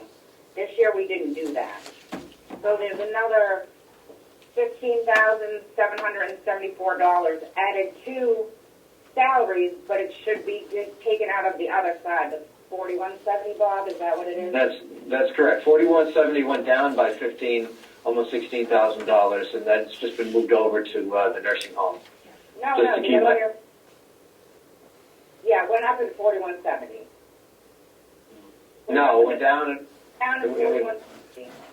And it went up at 4170 up in 5150. Yeah. So that was just a lateral budget. I don't want to call it a transfer, but just a reallocation, I guess. Right, but that makes a difference in why your budget's up. So it's not all. They calculated 96 cents, so you have to take that factor out of that. But it's 15, Right. 15,000. And also, this is What was the number? 15,000 what? 774. And also, this is a 12-month budget where last year's was a 9-month. Well, the raises in this year's budget, 2020, were only for 9 months. So then when you have your salary for 2021, they have that new rate for those first 3 months. So that's going to make the salary line different in itself. And then any raises take effect after the first 3 months. Is that correct, Paula? The rate, yeah.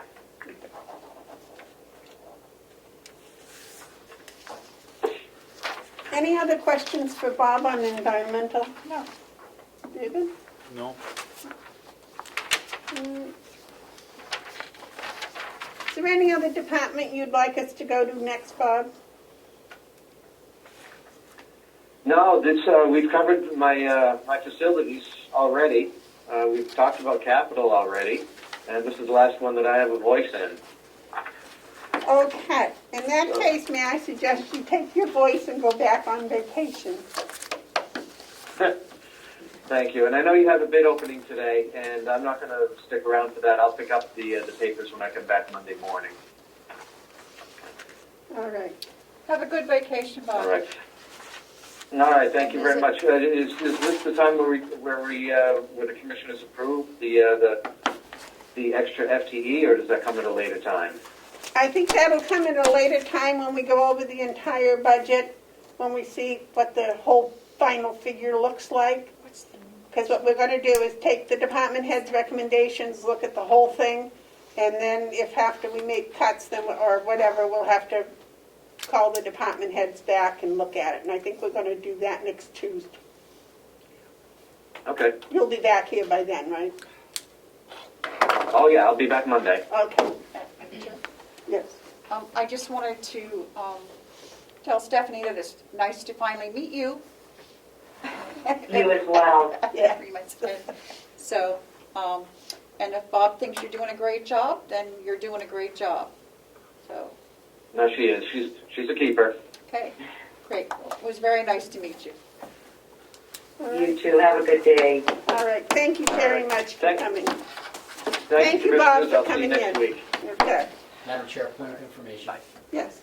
Is the COVID, is the FTE being hired because of a COVID issue, or is it? It is my understanding that because of the COVID, the housekeeping has gone on a 7-day-a-week, 24-hour-a-day operation. And they find it so helpful that they're going to continue that even after the COVID. Thank But you. right now, they need that position. Am Thank I you. correct, Bob? Are we? Essentially, yes. Like I said before, we were able to, if somebody called in sick, we didn't replace that person. And there were a few holes in our schedule that we didn't worry about because we were able to make it up at different times. But when COVID hit, we can't do that anymore. We have to maintain a minimum staffing at all times and to conduct certain tasks.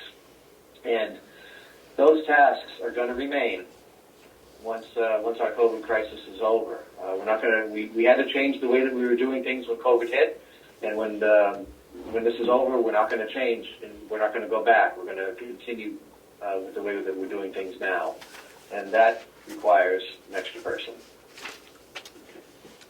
With the advent of the pandemic, we went from housekeeping being primarily cleaning to being our lead in infection prevention and control.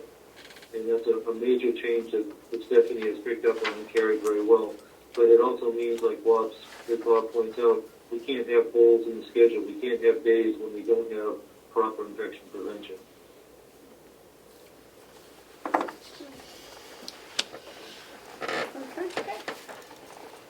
Okay. What would you like to All do set? next, Howie? Yes, thank you, Bob. And Thank by you. the way, thank you for the whole housekeeping staff for the incredible job that you have been doing with that. Not only keeping everything clean, but keeping it infection-free. Thank you. Yeah, Stephanie does a great job leading that team, and they work hard. They're doing a fantastic job. And none of you wouldn't be what it is without that team. Thank you. Thank you. All right. Take care. Thank you, Bob. Thank you, Stephanie. Howie, what's next? Well, the rest of the budget is remarkably boring because we decided that this was not the year to try to institute changes, with the exception of environmental services in that one position. We're not requesting extra positions. We're not requesting increases. Essentially, it's the same budget with two modifications. One of the budgets you have, both of the budgets you have include the HR recommended pay adjustments for market. So that there's a contingent amount for those few positions that you might want to bring up the market, or you might not want to, but the money is there. The other one budget includes a cost of living CBA raise, and the other one doesn't. But everything else remains remarkably the same. So which department would you like to look at first? Well, your top sheet should probably be administration, 5,100.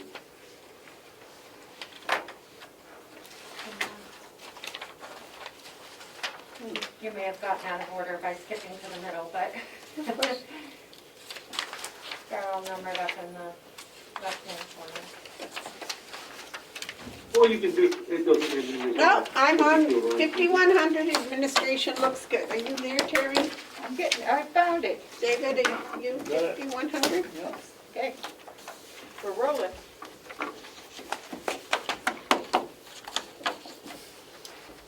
Okay, we're going to have, You'll see go ahead, Howie. the only changes are in the salary lines, in the associated lines of Social Security, retirement, and Medicare. And I think the only other difference is in photocopier expense.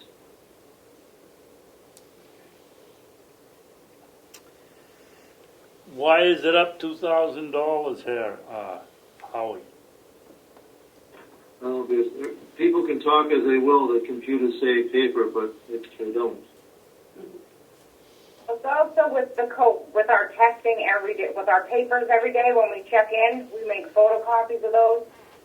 So we do one of those every day for each employee that works. So that's a lot of extra paper. And that's COVID related, correct? Correct. Yeah. And we don't know when that's going to end, so. Okay. Does that answer your question, David? Yes, but, you know, at what, 0.6 cents a copy, $16,000, that's a lot of copies. That's also our payment for the copiers. That's rentals, right? From Port, yeah. If we got a detail, would that show us the drop down of the number of pages that were printed? I don't think that's on the detail.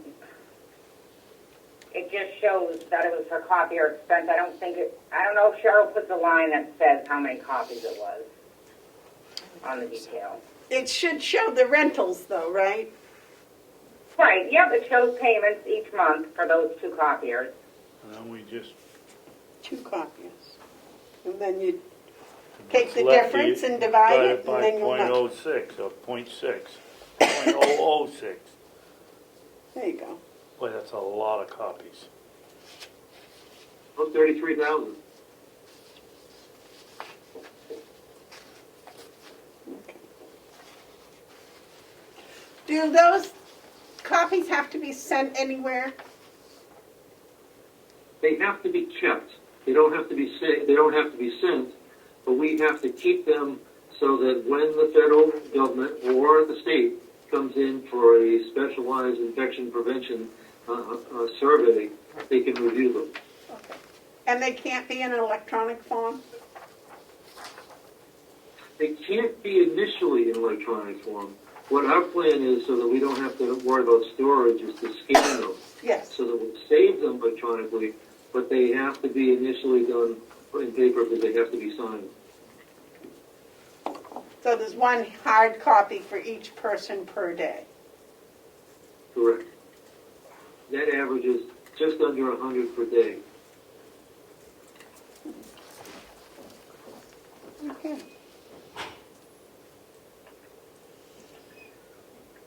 Okay, and Howie, now we've got the same thing with the salary changes. How many of those are related to the union? Is there, you have anybody in administration that's members of the union? No. No. Okay. And I think under administration, the only positions that we're looking at being out of whack are our bookkeeper, our administrative clerk, who is our purchaser, and interestingly, our social worker comes under administration for these purposes. No. Paula? This purpose not in our budget. Yeah, it's on Chris's sheet that we have in front of me. It's Yeah, but she's not in this budget.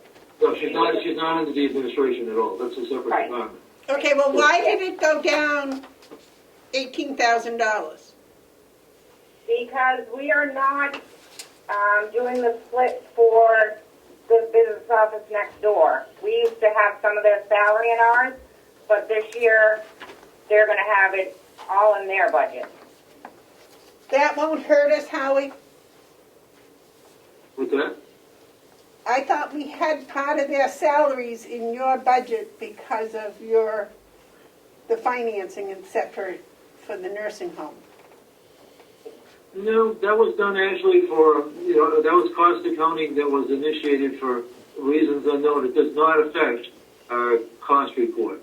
They will generate their figures from wherever they are.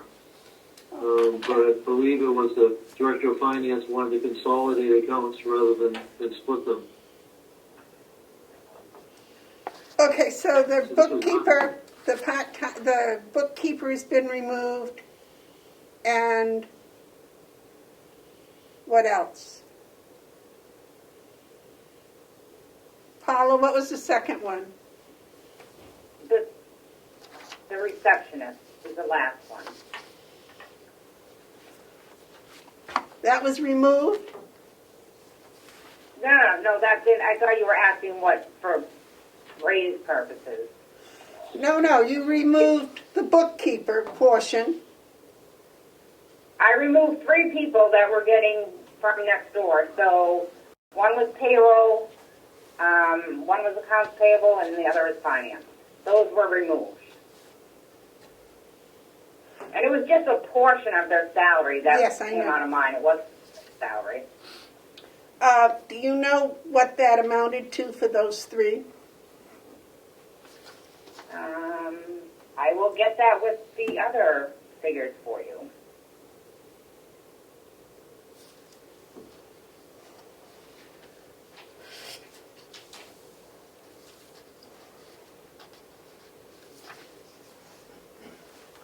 Because it looks like the salaries went down, what, $18,000, when in reality they went up quite a bit. Right. So when we give you the raises, I'll give you those figures too, so you can. All right, thank you. You're welcome. Any other questions on You lost administration? me on that one, Madam Chairman. Why do you think that they went up quite a bit? Because The 418,000 is with 3 removed, and so that reduced it. But why do you say the 418,000 is up quite a bit? Well, because 3 positions were removed. Right. What they scheduled last year for payroll, what they scheduled for accounts payable, and what they scheduled for finance is a lot more than $18,000. A lot more. And where were they moved to? To the individual departments? Back to the finance department. Okay. Now it makes sense. Thank you. And I don't remember the finance department's salary going up that much. That's the BPD. What salary? Payroll, Payroll? accounts payable, and finance. A portion of those were written on the nursing home, and a portion were written over here in finance. Yep, now it's all over here. Now it's all over here. Is that correct, Fergus? Correct, it's half of one position and a quarter of 2 other positions, and they're all moved to consolidate it and for clarity back into finance 100%. Okay, you don't know what that amount was for all 3 of those? I do not off the top of my head, I'd have to look it up. I would guess around 60,000. For clarification, in future, when we present to the delegation, et cetera, we will have a personnel schedule for every department right there. Okay, so it'll be part of the material, because this question is going to come up again and again. Exactly. So we will have that moving forward. And it's necessary that we know exactly what was caused because of union and what was caused Absolutely. because of department heads. Okay. Anything else you want to talk about in administration, Howie? Nope, everything else with the exception of copier stayed the same. Thank you very much for keeping that the same. What would you like to do next? Well, I have dietary next on my sheet, but we can go to whatever one happens to be next on your sheet. No, I think dietary is next for us too. Are you there, David, dietary? Yes, dietary A and B. Wow.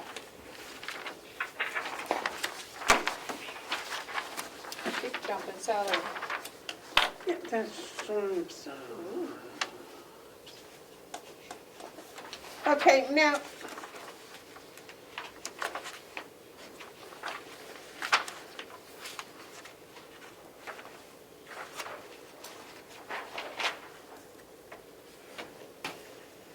oh, I'm still a little confused because on mine, dietary A is more than dietary B, and dietary B is supposed to include the HR wage survey money, and A is supposed to include the union. Is that right? And the AR, the HR. Dietary Oh. A is both. Dietary HR, B does not have union. not union. Okay, now I got it. Sorry. What do you say, dietary A is not union? Dietary A is union Oh. and the HR survey. It's both. It's both. And B is just with the HR survey, not the union. Okay. That makes more sense, right? And again, Paula's going to get us those numbers. And apart from those changes in the salary-related lines, all other lines remain the same. Except the consultant went up just a little bit. Yep, that's Lisa Garcia is our dietitian. She's been your dietitian for quite a while, hasn't she? Well, I'm thinking for about 7 years now. So that's not a big raise.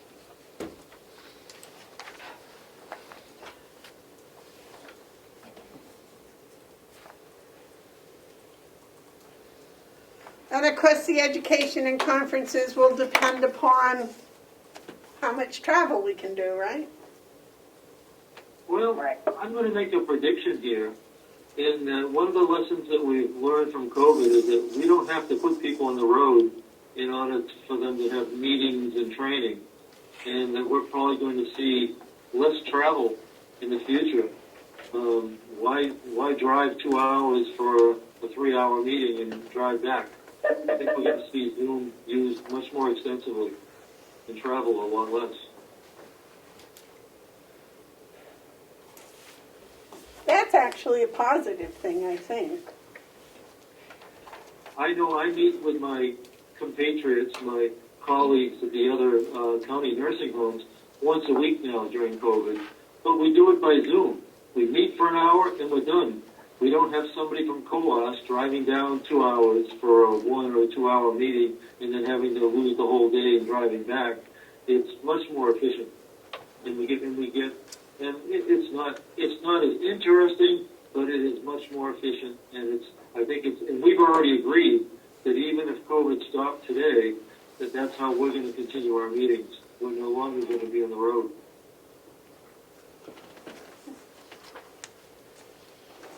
Any other questions on dietary? Any questions on dietary, David? No. Oh, does Chris really believe he's going to be able to keep the food number the same? He does. I think he's optimistic that way, but he's also, of course, we're talking about a budget that starts January 1st. We should be back, if we're lucky, to near full census by January 1st. So we've had the advantage of having lower numbers. We've also had lower sales, lower food costs, because we've had reduction in revenue, of course, in the cafe. But no, talk to Chris about that. He is optimistic. Anything else on diet? Nope. Okay. Next, Howie. Next would be nursing, 5140. Okay.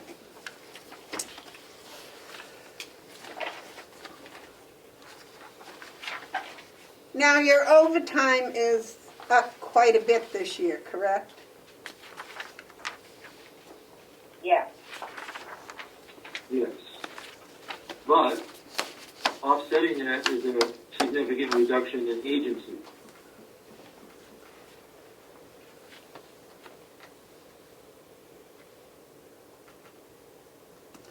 How many staff are you short?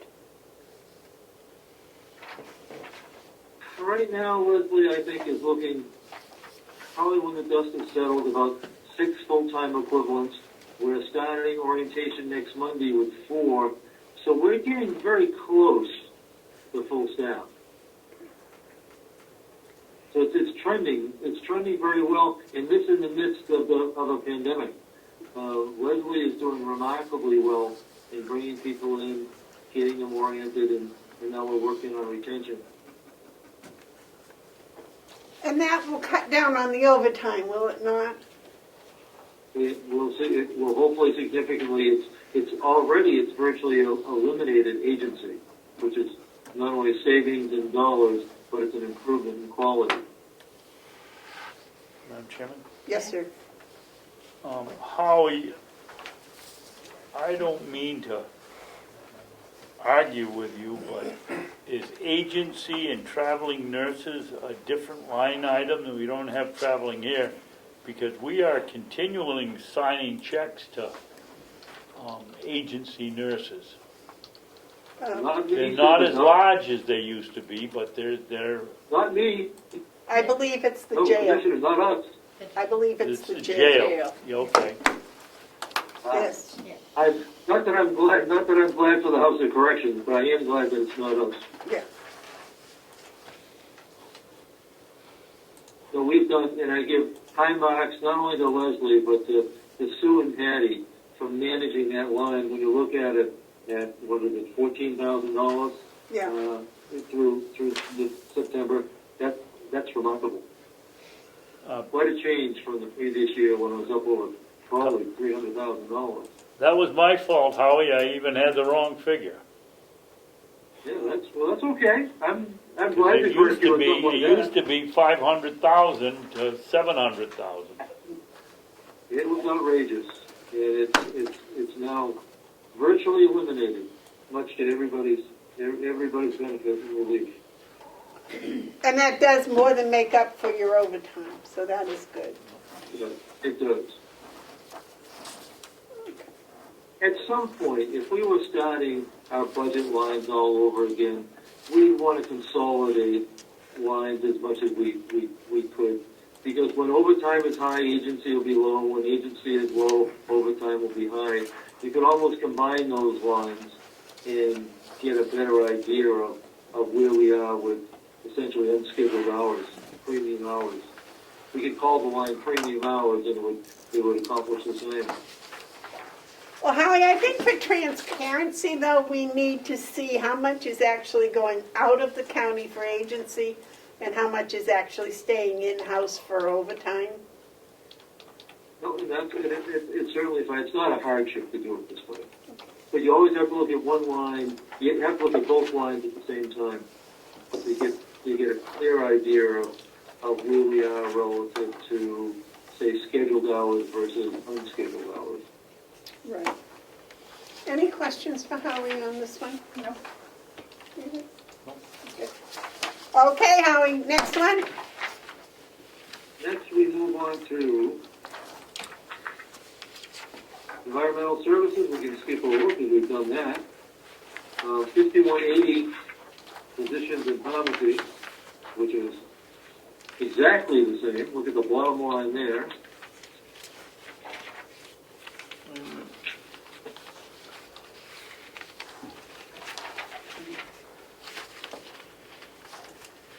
And your spending on that is down for this year, right? Well, it is. It'll be only about 80,000, I think, if we figure it out. Is that because Much of that is attributable to COVID, because we've restricted, especially with consultants. If somebody is, as long as they can breathe and aren't bleeding, we have discouraged and eliminated many trips out because of the additional risk they pose to both the resident and the rest of us. So it's down because of COVID, but we budgeted the same as we did last year, anticipating and hoping that we'll be back to normal operations by spring. what about the online medical services? Have you been utilizing that? We have. Telehealth has worked out exceedingly well. We started last week with welcoming back in selected physicians and practitioners that are now allowed. So, Dr. Lewis is back in, Dr. Hiles is back in, Dr. Softy is back in, Dr. Furlan is back in. But telehealth opened the doors to us in terms of there might be ways for us to be able to reduce some costs going forward by relying on telehealth instead of personal visits. We might have competition for some physicians that we weren't able to before. Thanks. Any questions on Straight across. 5190? Okay, next, Howie. Physical therapy, 5190. It has gone up, but this is what you have to remember about physical therapy is when the expense goes up, so doesn't the revenue. This has an offsetting revenue line with our rehab. So it's actually favorable. So because we have because we have a profit margin of some 25% or so, when our expenses go up, our revenues go up. Wow.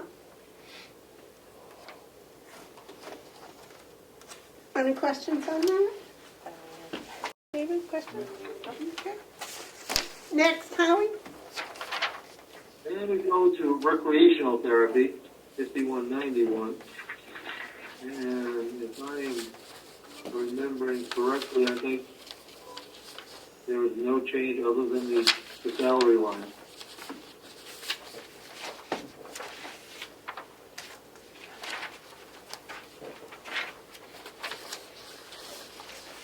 And we'll get you the details on those positions, those specific positions, and that might be a good one for non-public, so you can see exactly who, what and why we recommend it. Chairman? Yes, sir. Howie, the increase here is for how many people? Well, if you're looking at therapy, you actually have two separate budgets on the same page. The first one includes the market adjustment for a couple positions and all the union raises. The one at the bottom just includes the market adjustments for, I believe it's 2 or 3 people. And that'll show when Paula gives us the details. Correct. Well, And that's not, and we're not looking to approve those increases. That's something that would be done. No sense approving the increase until the budget's approved by the delegation. So a market increase typically would not happen until April or May. I understand that, but I'm just asking, how many people does that increase? How many person's wages does that reflect on? 3, 4, 5? It's 2 or 3. I think it's just 2 or 3. For the market, yes. But she has a total of 8 full-time and 1, 2, 3 part-time people. And I think we're only looking at, I think it's only 2 people that are perhaps out of whack. I think there's only 2. Yeah. Yes, just 2 for market increase.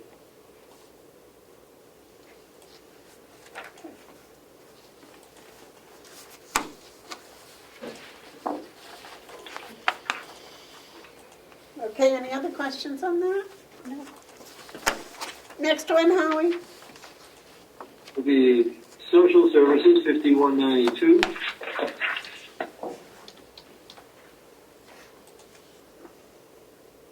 And again, that's strictly the salary lines.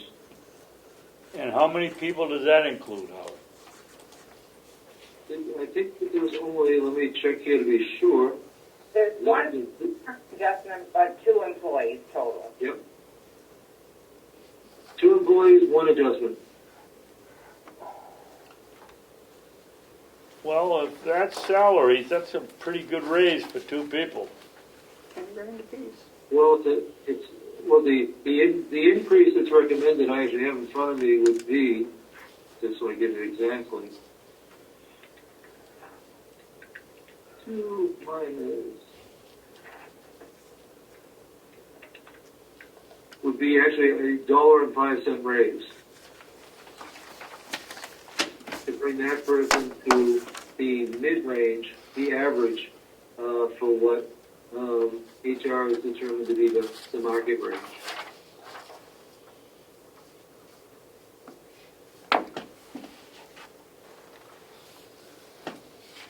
And again, that doesn't obligate us to do it, but it provides the resources should the commissioners find that to be the reasonable thing to do at a later time.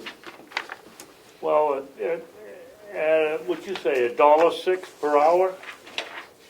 $1.05. Well, $1.06 is close enough. Yeah. Two full-time employees at 2,008 hours comes to roughly $4,000, and there's a lot more of an increase in here than $4,000. Okay, now you're looking at the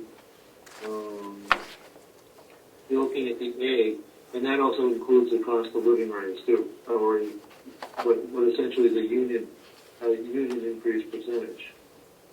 Less so if you look at social services B, it's just the market adjustment. I'm sorry, I can't hear you, Howard. What did you say? Oh, the B, for what we're talking about, if you want to look at social services B, the one at the bottom of the page. Yeah. So where is the other $6,000? It's 136, and now it's 145.9. Call it 146. That's 10,000. Take away a little over 4,000. Where's the other 6?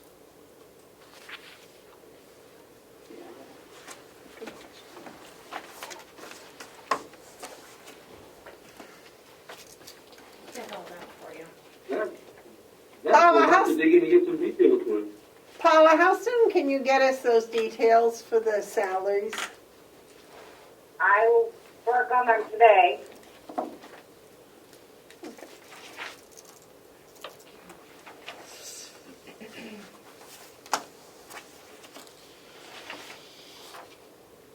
Okay. Any other questions on that? Social services? Howie, there are 2 employees in social services. There are 2 full-time, 2 Joannas and Deb Thomas. Well, that's all right. We don't need to know the names. Next one. Next one would be 5193 special services. And how many employees in special services? That's absolutely none.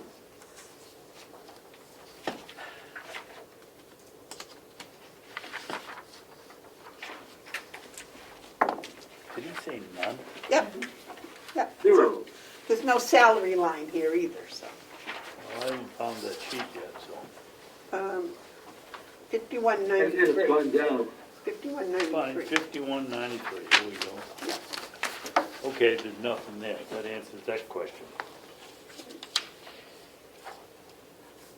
The noticeable difference there is occupational therapy Part B, and we reduced the budget, but these are also lines that are correspondingly adjusted on the revenue side. Is there a profit margin on these 2, Howie? There is. In fact, it's the margin on Part B, interestingly, and what we're finding out, ends up being, almost makes it lucrative compared to skilled Part A, which also brings with it tremendous risk in terms of potential expense. So I don't want to, we had made this decision before the pandemic, but it's proven to be pretty favorable. We've been able to increase the level of therapy services to our existing residents with much less disruption and maintaining a good margin.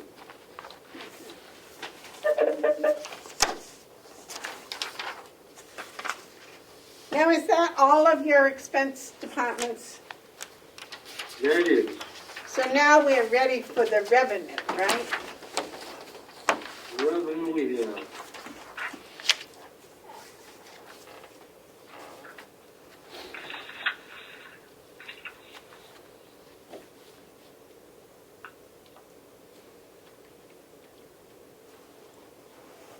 revenue we've been very conservative with. You know, we don't want to look good for a moment by giving you rosy numbers that might or might not be achievable. So we try to only give you numbers that we know are achievable. We don't try to lowball them, but we don't want to dress it up. So our revenue projections, you know, for next year are less than 2020.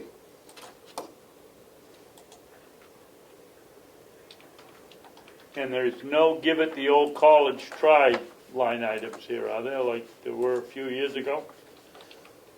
No, that was I mean, you know, that's one where the delegation at the time looked good for the moment by increasing it so it looked good at that time, but it was unachievable and put us into we needed a supplemental appropriation to dig our way out.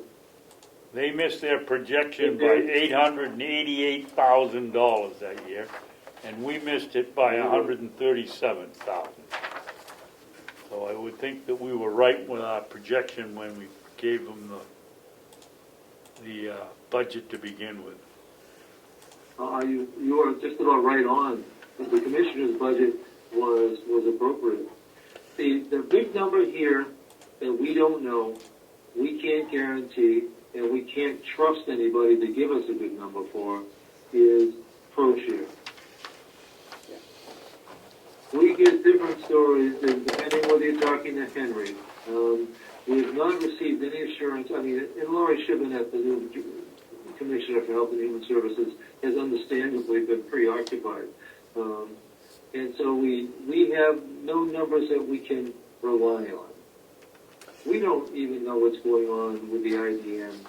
And some of those have gone out of business and filed for bankruptcy on the Merrimack County side of things.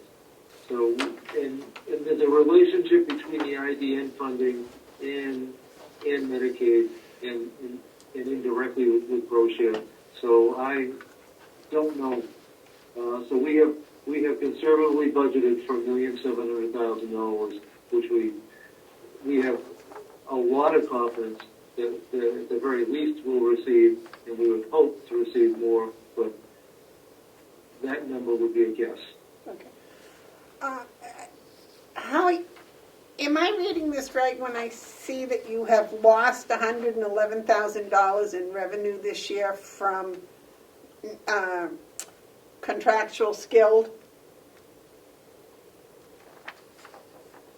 Well, we haven't. That's the contractual part. You know, the way I try to explain this to people is, you know, imagine if you pay retail. If you charge $100 for a coat, and that's the manufacturer's suggested retail price, but everybody sells it for $70. Well, did you lose $70? This is the $30 part that nobody ever sells it for, because there's a difference between what we charge, what our cost is, and what we know Medicare will pay us for. So we don't treat it as an expense, we treat it as a deduction to revenue. Deduction to revenue. And that's actually what that is. That's money that we would never have received anyway, because Medicare wouldn't have paid it. But we do have to know what our true cost is. So we're billing out for our cost, knowing that we know it costs $100, but we know Medicare's only going to give us $70. Gotcha. Now that missing $30 is the contractual. I gotcha. David, you had a question? Yes, I did. Howie, when I started here, I think that our ProShare payment was not even part of our budget. And somewhere along the line, we put it back, we put it in under revenue. And why did we do that? Because the money actually comes to the nursing home. But we don't ever know what it is. No, we don't know what it is, but it has to go somewhere. And because it's determined based on nursing home expenses and revenues, the proper place is in the nursing home budget, even though it's It had to go somewhere. Well, where did we put it back in the day when we weren't putting it under any line item in the budget? Well, I bet it was under the commissioner's, in the commissioner's budget, not in the nursing homes. And then we went through a time when we were treating the nursing home as an enterprise fund. Yeah. And it should have been there at that point, because it was money that was coming to the nursing home based on our Medicaid census. Okay. Any other questions for Howie on his budget? Yes. David? Howie, how do we get 25% of the cafe meals when we've been closed well over 9 months?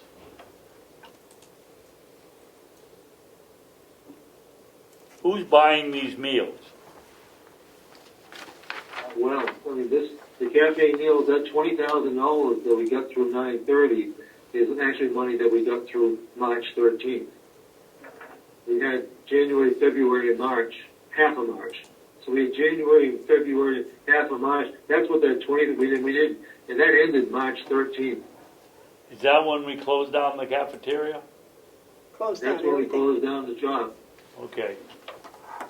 So that was essentially that was January, February. We're actually doing pretty well on a monthly basis at that point. We're tracking very well. That would have annualized up to about $100,000 if as Chris said, we added different menu items, we added hot stuff. We think we're actually being very popular, and that all came to a crushing halt very quickly. I know we miss it. We certainly miss it. I certainly miss it, yes. Yes. All right. Howie, on behalf of the taxpayers, I want to thank you for holding so many lines the same as last year. We thought it was the right thing to do, even unasked. It's just the right thing to do in these very turbulent times. Any other questions or comments for Howie? Good job, Howie. Yep. Thank you, Commissioners, but in large measure, we can thank Paula.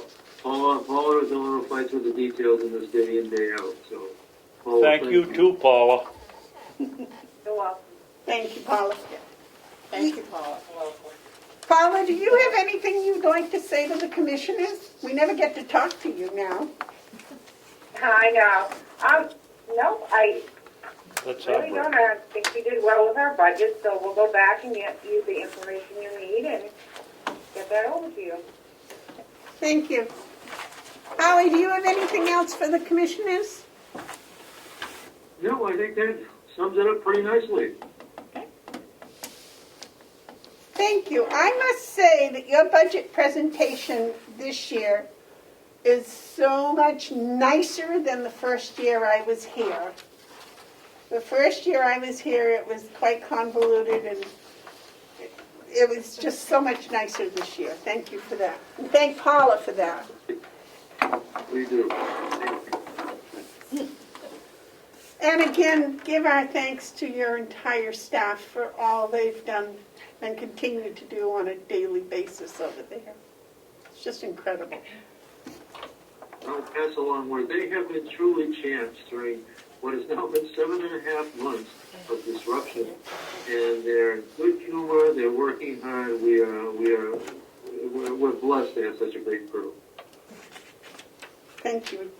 Anything else? No? Okay. David, anything? No. Okay. All right. Thank you very much, Howie, for joining us today. Thank you, Commissioners. Okay, I believe we have bid openings today. Yep. Oh, good. Everybody gets one. Yep. Oh, here. You like cards. Take your choice. I'll take the middle. I'm always in Take the your middle. choice. Whoops. I get the big one. Yay.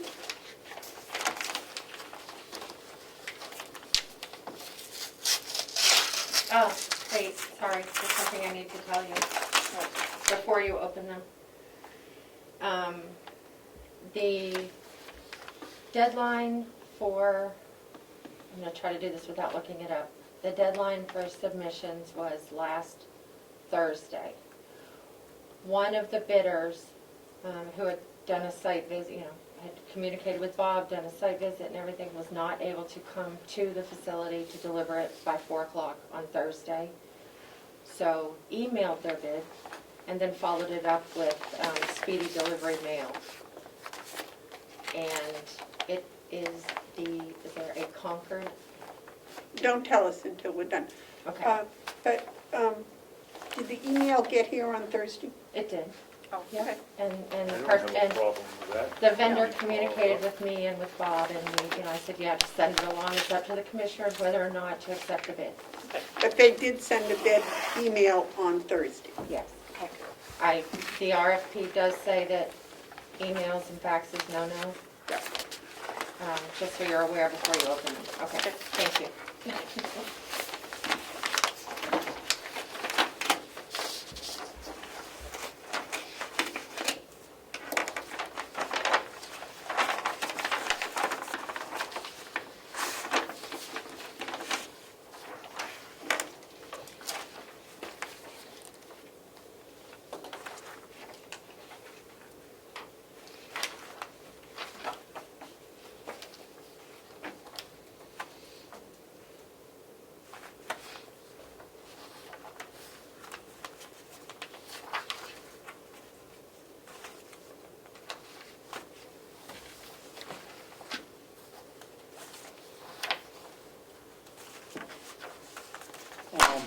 Do you have any postums there?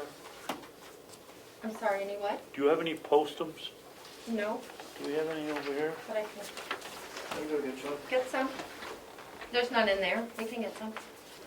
Well, I think we have them, keep them in a drawer here somewhere. No, not here. And Chris probably has some. Curtis will do. This must be the original, so I'm going to put this back in. This must be the one that has to be signed, so I'm going to stick it back in here for you. Doesn't get written on. Yeah. Yes. Pretty fancy.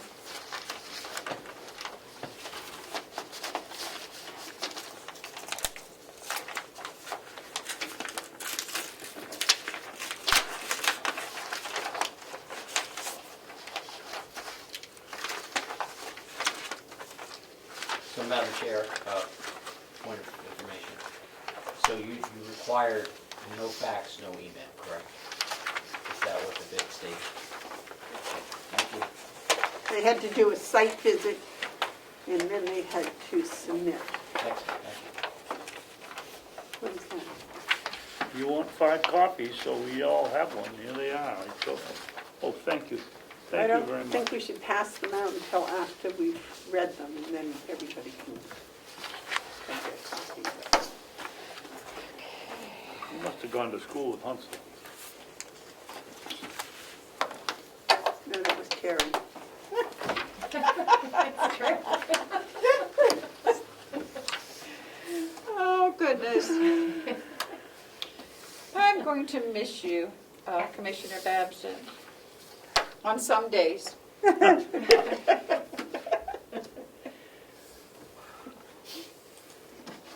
Okay. What you got, David? We got a quote here from Just Right Awnings. I don't know what you want me to read here, but Bottom line? it's aluminum frame. I guess we leave that up to Bob, and he evaluates it. And the bottom line is, price, deposit, price is $13,600. Okay. I have Concord awning and canvas. And the price is $28,200. Whoa. Whoa, well, who's that?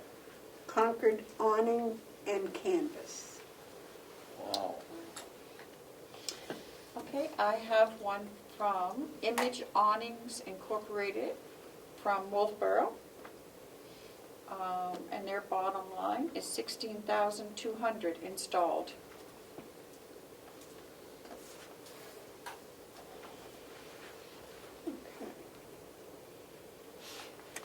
So what we do is we give all this back to Bob, let him review them. Could I see a copy of Yep, I will pass. one of you for, Here's one for that. well, don't you have one that's open that I can just look at?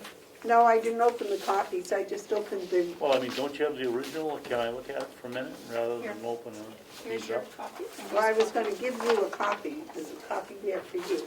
Yep. Okay, well, all right, I'll take them. Those were part of the 5. And I gave you one, another Okay. one.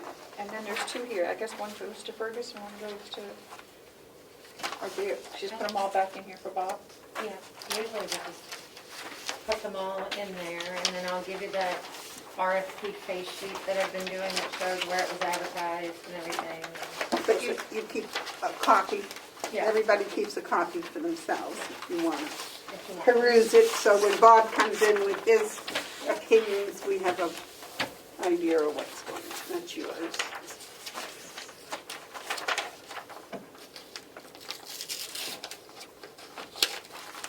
Who did I miss? We don't have the one from Mr. Betts. David, you have copies for each of us?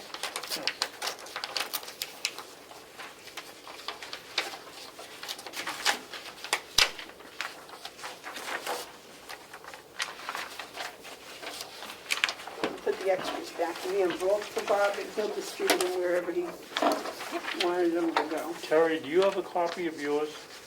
I do, yeah, you have it. I sent it down to you. Well, that doesn't mean I got here.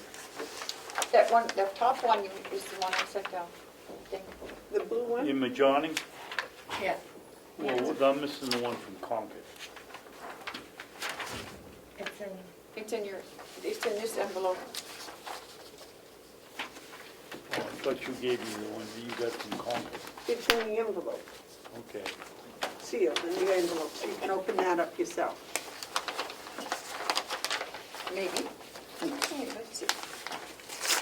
All right, so this goes to Bob. Do you have your packet put back together for Bob? Not yet. You have yours all together? Yeah, I gave it to Melissa. That's okay.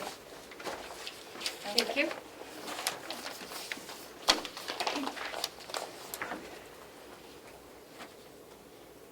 We have line item transfers? No. Good. Good.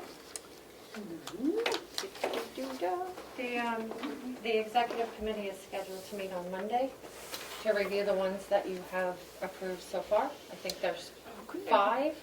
However, I was going to reach out to the chair to see if she might bump that to the Tuesday? following Monday, Okay. to give you one more opportunity in case there's any line item transfers to review. I know Michaela had, Attorney Andruzzi had 2 that you considered last week, but asked her to go back and look at them because they were coming from salary. Salary, yes.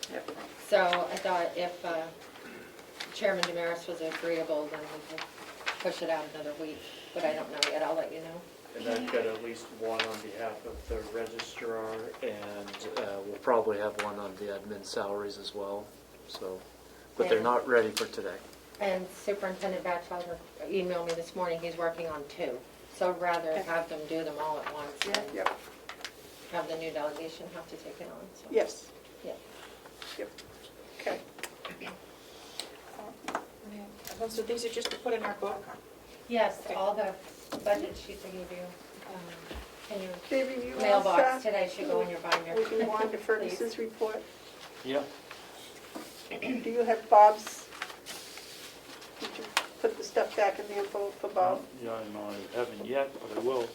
I won't let you leave with it. Okay. There's quite a difference in these.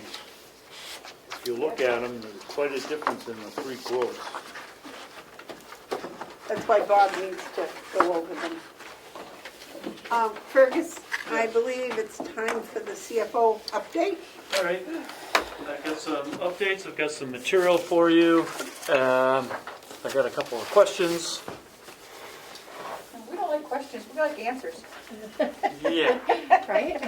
I got questions for the policymakers, not the policy executors. Let's see, so one thing, this is really for your review later, just please take one pass it. Certainly will. Ooh, okay. So this is just, we're not discussing this, this is review. Correct, I'm going to mention it, Okay. and please take one pass them on.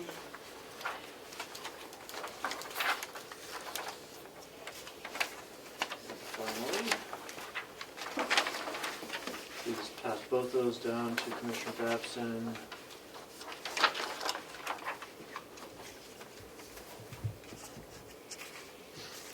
Both of those to Commissioner Bugard. And we hang up those.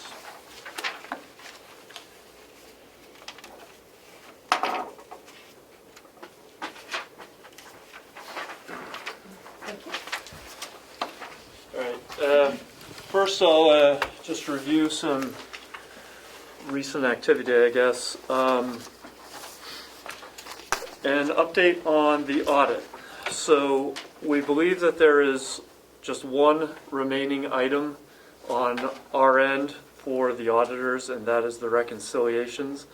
I have followed up with Melanson for updates, and so reading from her email, which I received on Monday, when I was basically pressing her for, so when do you think we can have forward progress on your end?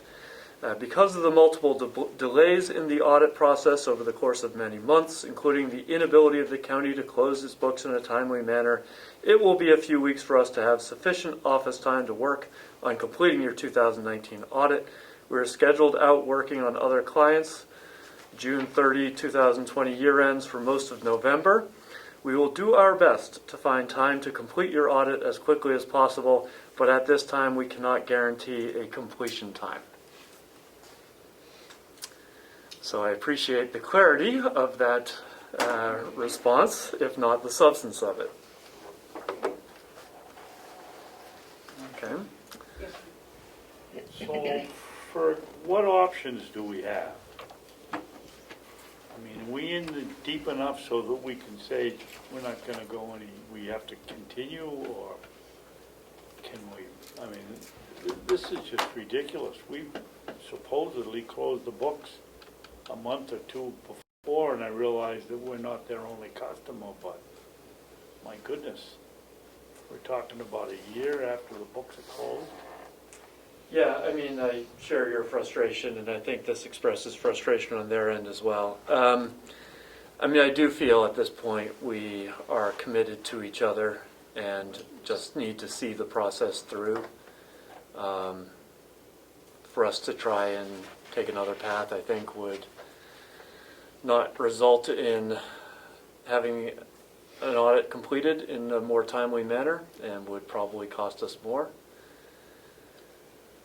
But we are resolved to make sure that we do not repeat this process with our 2020 audit. So, Definitely. all right. So unless you were to guide us to take any other action, I think we have to Stick it out. stick it out. Yes, I think so. Okay. I think it ought to be pointed out that they have been as slow to work as we have been, at least. So, Say, Madam Chairman? They have been as slow to do their work as we have been to do ours. yes. This is also still under B on my report. So, part 2. On the bank statement reconciliations, I want to give a shout out to Laura Morse in our team, who's been doing excellent work advancing the reconciliation process. So we're not done, but she's made very good work, and Joe Costello has also been offering a little guidance on that. So we're at least moving the ball forward there quite a bit. Issue number 3, I told you that we wanted to discuss the possibility of bonding, and I'm not ready yet to present a proposal for your consideration, but I did want to give you a little bit of an update. The existing bond on Mountain View Nursing Home construction has 9 more years left to run. It appears that it was sold initially on annual tranches, and the interest rates on those annual tranches varied, as low as about 3.12% and up to about 4.25%, which happens to be the rate, I believe, for next year or this year. And there are bonds being issued for these kinds of things right now for much closer to 2%. So the issue has come up, the delegation suggested it, Treasurer Costello suggested it, that we at least consider effectively doing a refi on our bond, and I do think that there's merit to look into that and have a proposal for you to consider. So I wanted to mention that. The second outstanding, Excuse me. yes, sir. What is the downside of doing that? We would have to have we'd have to pay a bond counsel again. We could have $10,000 for the... Something in that nature. Yep, something in that nature. Is that a variable rate or is that a fixed rate? Well, that's what I say. It appears to me that each of the years was broken out as a separate tranche back in 2010 when that initial bond was done. That wouldn't have been a decision that the county would have made. The bond seller would have packaged that for the market. So I just want to say it's not at a fixed interest rate every year. It seems to vary. But the 2%, is that fixed? That could potentially be fixed. And I say closer to 2 because I'm just saying bonds right now are being offered at quite low rates. So there's that. The second existing bond that we have right now is for the Siemens Energy project. We're only in like year 1 of that. And that goes, I believe, another 16 years or so. I think it was a 17-year bond out to 2036. So And that's a fixed rate, I believe. I believe so, and that was at a lower rate. I believe it was closer to 3 or 3 1/3, something like that. Excuse me, no, it was 2.69% on that. And the third thing I just wanted to put on your rate. Again, Yes, sir. That's fixed. Am right? I believe so. That's Yes. We insist. Yep. I believe so. And the third thing I want to just put on your radar screen, again, I'm not ready to present it as a proposal to you, but the issue of the registry deeds books is potentially something that could be bonded in a way that gets the project done. The registrar has been looking at doing this over 10 years, which of course requires annual reviews, and it is eligible for potential bond usage, and so it is an option to get that project done and to do so at rates which would be below the rate of inflation probably for the next 10 years. So again, I just want to put it out there now as something that I think you ought to be thinking about. The last time we chased this donkey by the tail, it was going to cost us double to do the project because of the interest.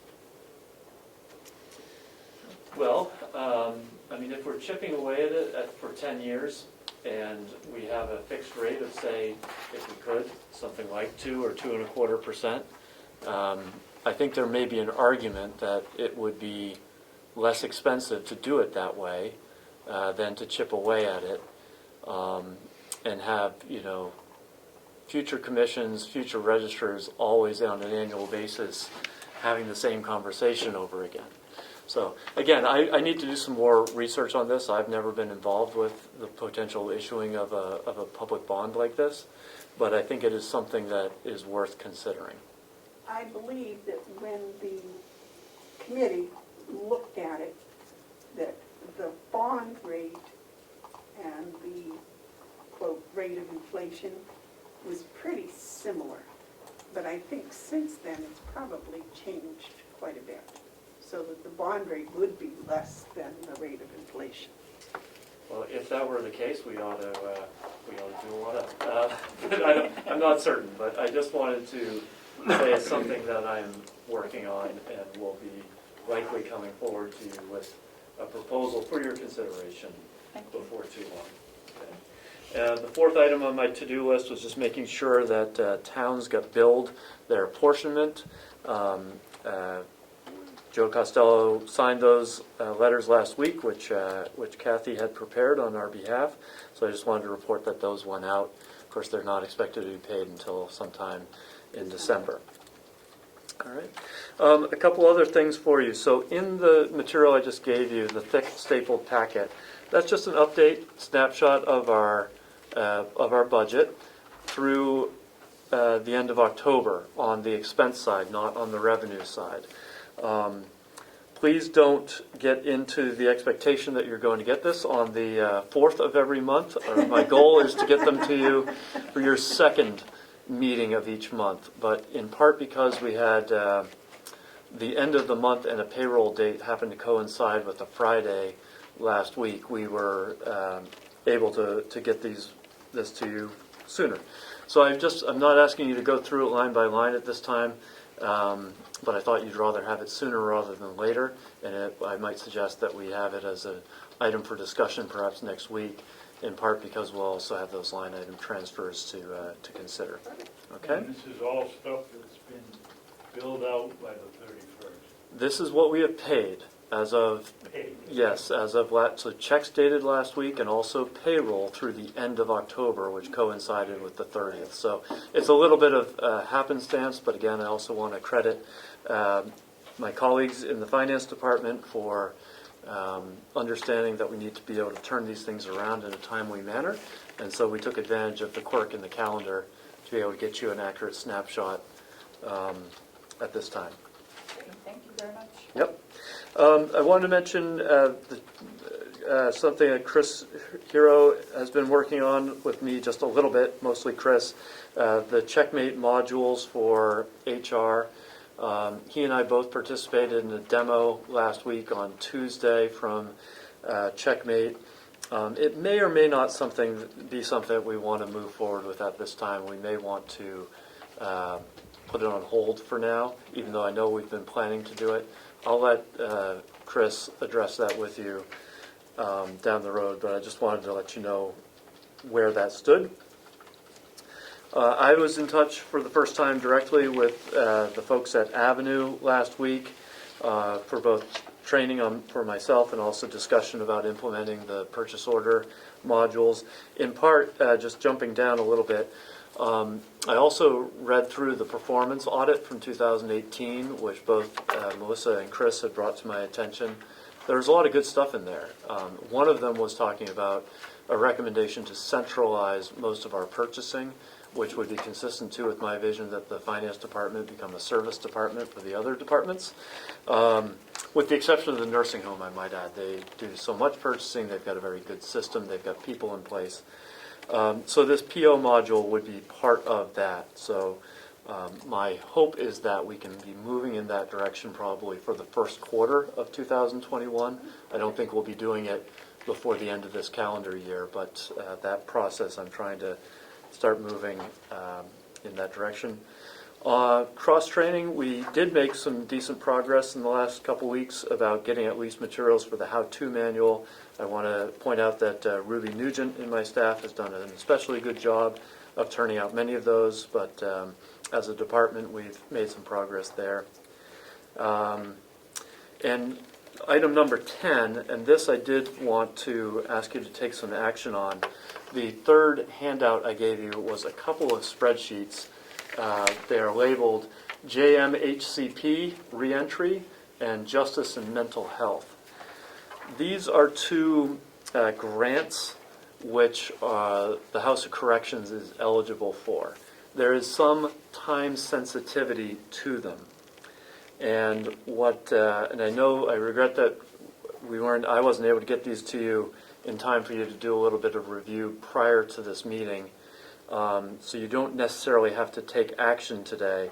But what I am hoping you would do is formally just say, yes, you can go ahead with and initiate the next steps in these grants so that we we support trying to get them, and we authorize the actions to set that process in motion. These were brought to us by the consultant to the House of Corrections, and I do have some other backup material on them in that he's prepared sort of the forms ready for submission. If it would be fine with me if you took action on that today. It would also be fine with me if you decide you wanted to get some more information and wait until next week for sort of a formal green light.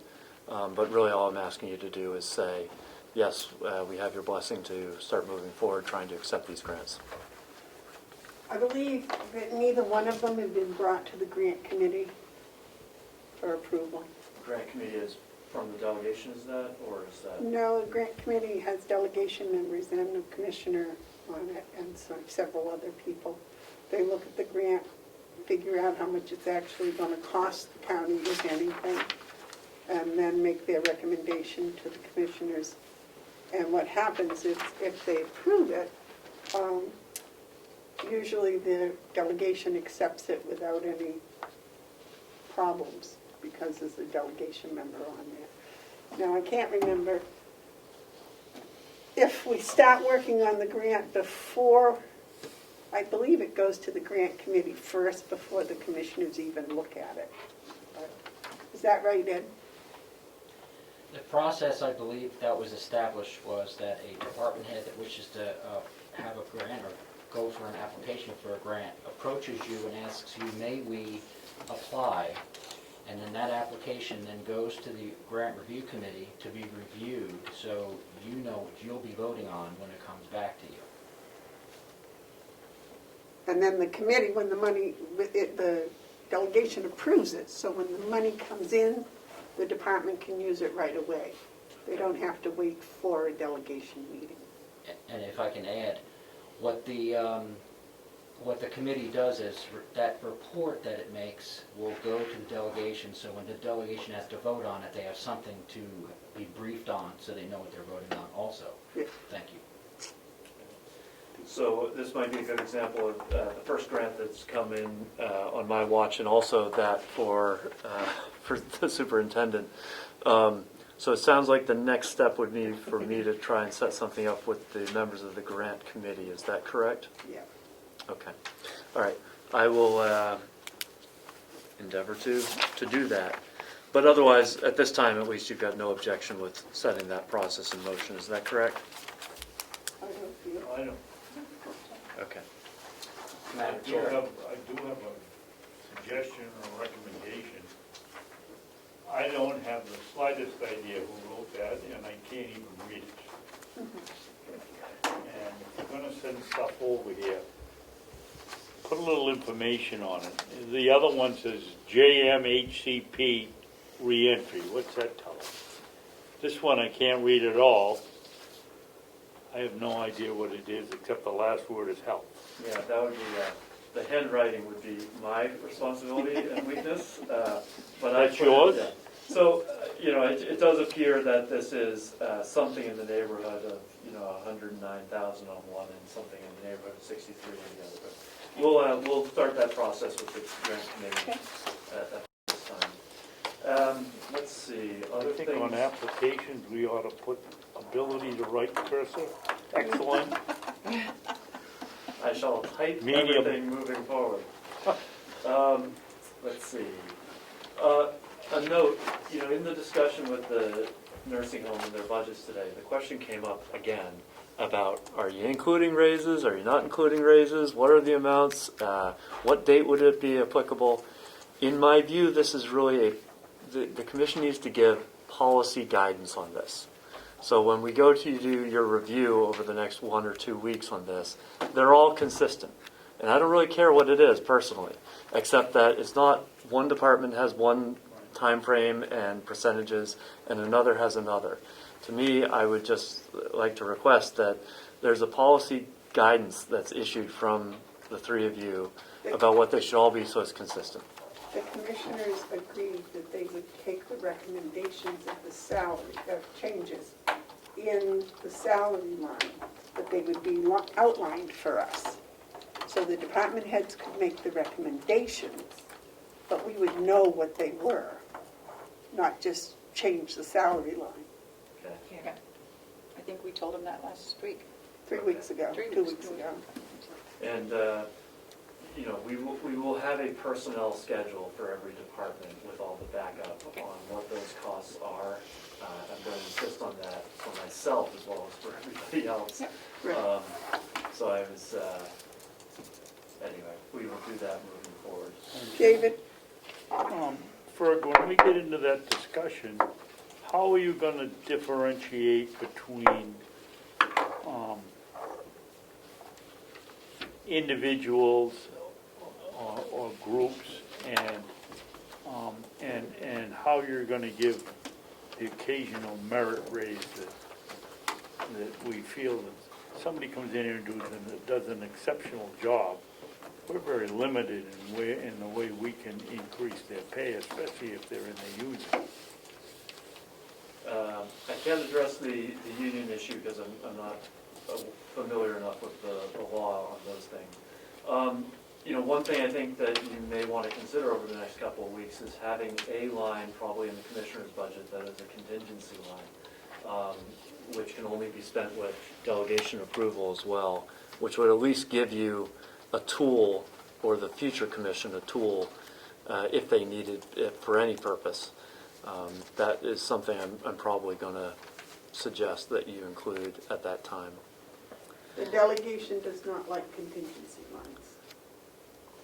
I think I put one in every year that I've been here, and only once in a while have they said okay. Most of the time they take it out. Well, that may be. Time for a change. I, if I may, I think as long as it's specified what it's to go for, they don't have as much as a problem, so that we can't use it in wherever we want to. I think that's what their big problem is. They don't want us to have it as a slush fund. As a slush And fund. they don't trust us enough to Yeah. be smart enough to Yeah. spend it on something that needs Sure. to be fixed. And I can understand that impulse, and so to me, it's simple that the commissioner is not authorized to spend anything with that, from that line without delegation specific approval, and that at least should address that concern. The final item that I think I have to bring to your attention, the question came up about some supplemental audits. One was for Hale's location, one was concerning federal grants because we received more than $750,000, and the third was a request for an audit of the jail from Right. 2019. I did speak with, or exchange communication at least, with Batchelder about this. While for discussion purposes only, not a quote, you'd probably be looking at something like $4,000 to $5,000 each for those, which would be outside of the scope or in addition to the scope of work that we are already under agreement on. So for now, I just wanted to, for your consideration for discussion purposes, let you know you'd probably be looking at that. On the audit on the jail, I would like some guidance, perhaps from you or the delegation, about what the intent was. I know they wanted to look at 2019. I guess I asked... Financial. Yes. I guess I ask here in November of 2020, given the passage of time, is that still something that is wanted? I believe that there was something like $15,000 put in for that potential expense, or would they prefer to do it for 2020? I wasn't certain, and I just wondered if they might want a chance to reconsider that request. David? My recollection is, Ferg, that they wanted the 15,000 went for performance audit, not a financial audit. Maybe I'm wrong, but what did you two think? I thought it was financial. Financial? It is. Okay. So, before we move that forward, I guess my preference would be that the question be put to the delegation a second time, just to make sure that whatever the intent had been at the original time has not subsequently gone by. You turn it off and we're done. And the other one was Hale? Then Hales, and Didn't we put that, that's in the budget for Hales, $4,000. Yeah. It is, and, Batchelder pointed out that just because it's small, $500,000 doesn't mean that you can cut corners on the Right. steps. So I know there's some money in there, so if that's something that you definitely want to do, we're probably looking at spending that. And what was the other one? The other was for federal grants, a secondary audit necessary, and I think that's a legal requirement. Oh, for the, is that the one over $350,000? I think it's 750,000, I believe, is the threshold. Yeah. Yeah, so Okay. that's almost certainly something we're going to have to do. It's just going to be, again, outside the scope or in addition to our previous understanding. And that is what I have for you, unless you've got questions for me.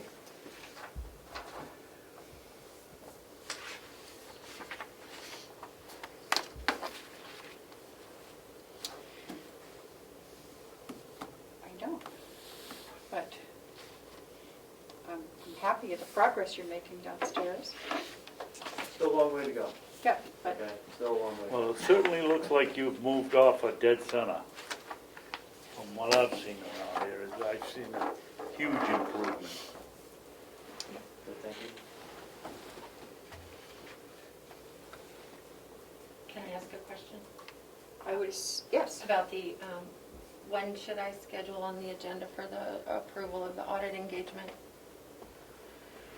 For these extensions, if you will? No, for the actual engagement with Batchelder. Oh, I'd be comfortable with that immediately. Yeah. So next I think next so. agenda? Yeah, I I think sent it to you all in your packet just to review the materials that she had sent over, but I'll put the signing of the audit engagement for next week's agenda.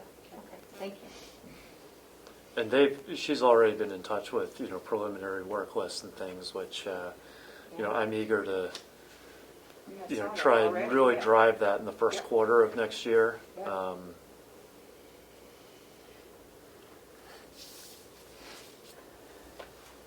Well, I think you're getting it on track, and I think that we'll see a lot of improvement for next year. I really, Yeah, we've got some process things to Yeah. implement for sure, but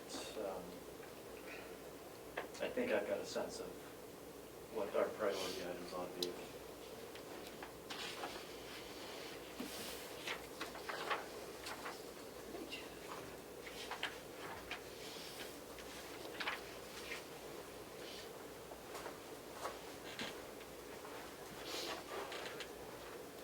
I apologize, I just had a cricket. 3 hours is a long, yeah. My legs don't go. Okay, are we moving on now? I think that Mr. Cohen is just about wrapped up. Yeah, I'm concluded. Thank you. Okay, and Chris is coming in to talk to us about, what did you refer to him to about? Oh, what? Chris is on his way in to talk with us about the checkmate module that Fergus said he wanted to talk to us about.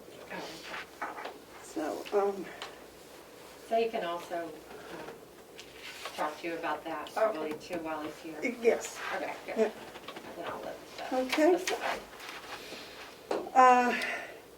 While we're waiting for Chris, Melissa, you want to do your... Did anyone have any questions for Fergus that didn't get answered while I was out? I'm sorry. Okay, Melissa, would you like to start your report? Sure, so we've been doing a lot of advertising and posting this week. Have a lot of hearings coming up for your November 17th public budget hearing. It's been advertised in the newspapers, it's on the website.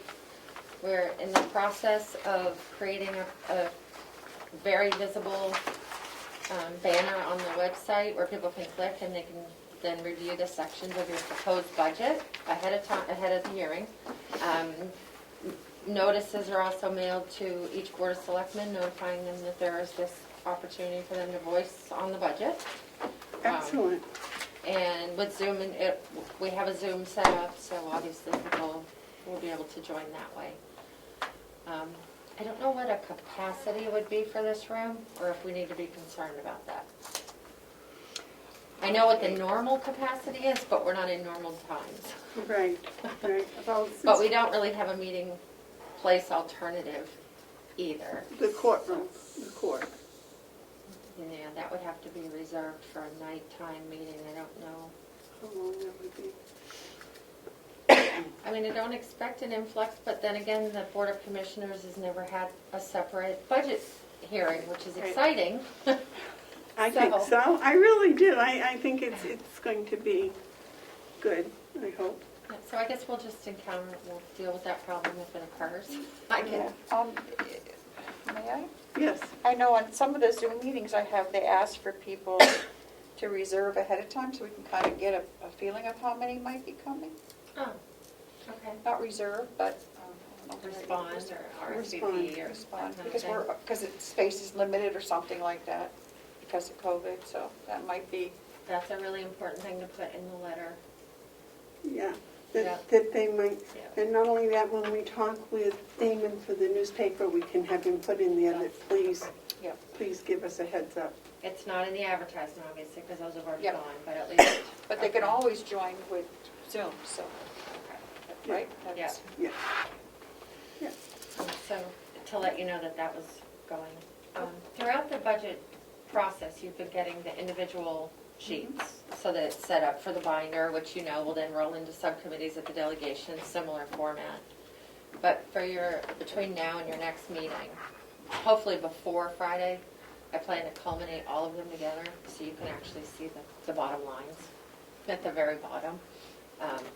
And you'll be getting the IT budget and the sheriff's department budget Okay. soon.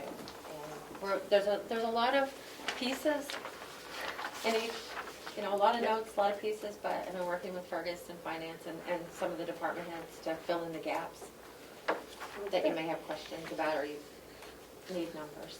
So I'm really just excited to welcome, the new delegation, ready to work with the new, help the new commissioners and the delegation get acclimated before the year end.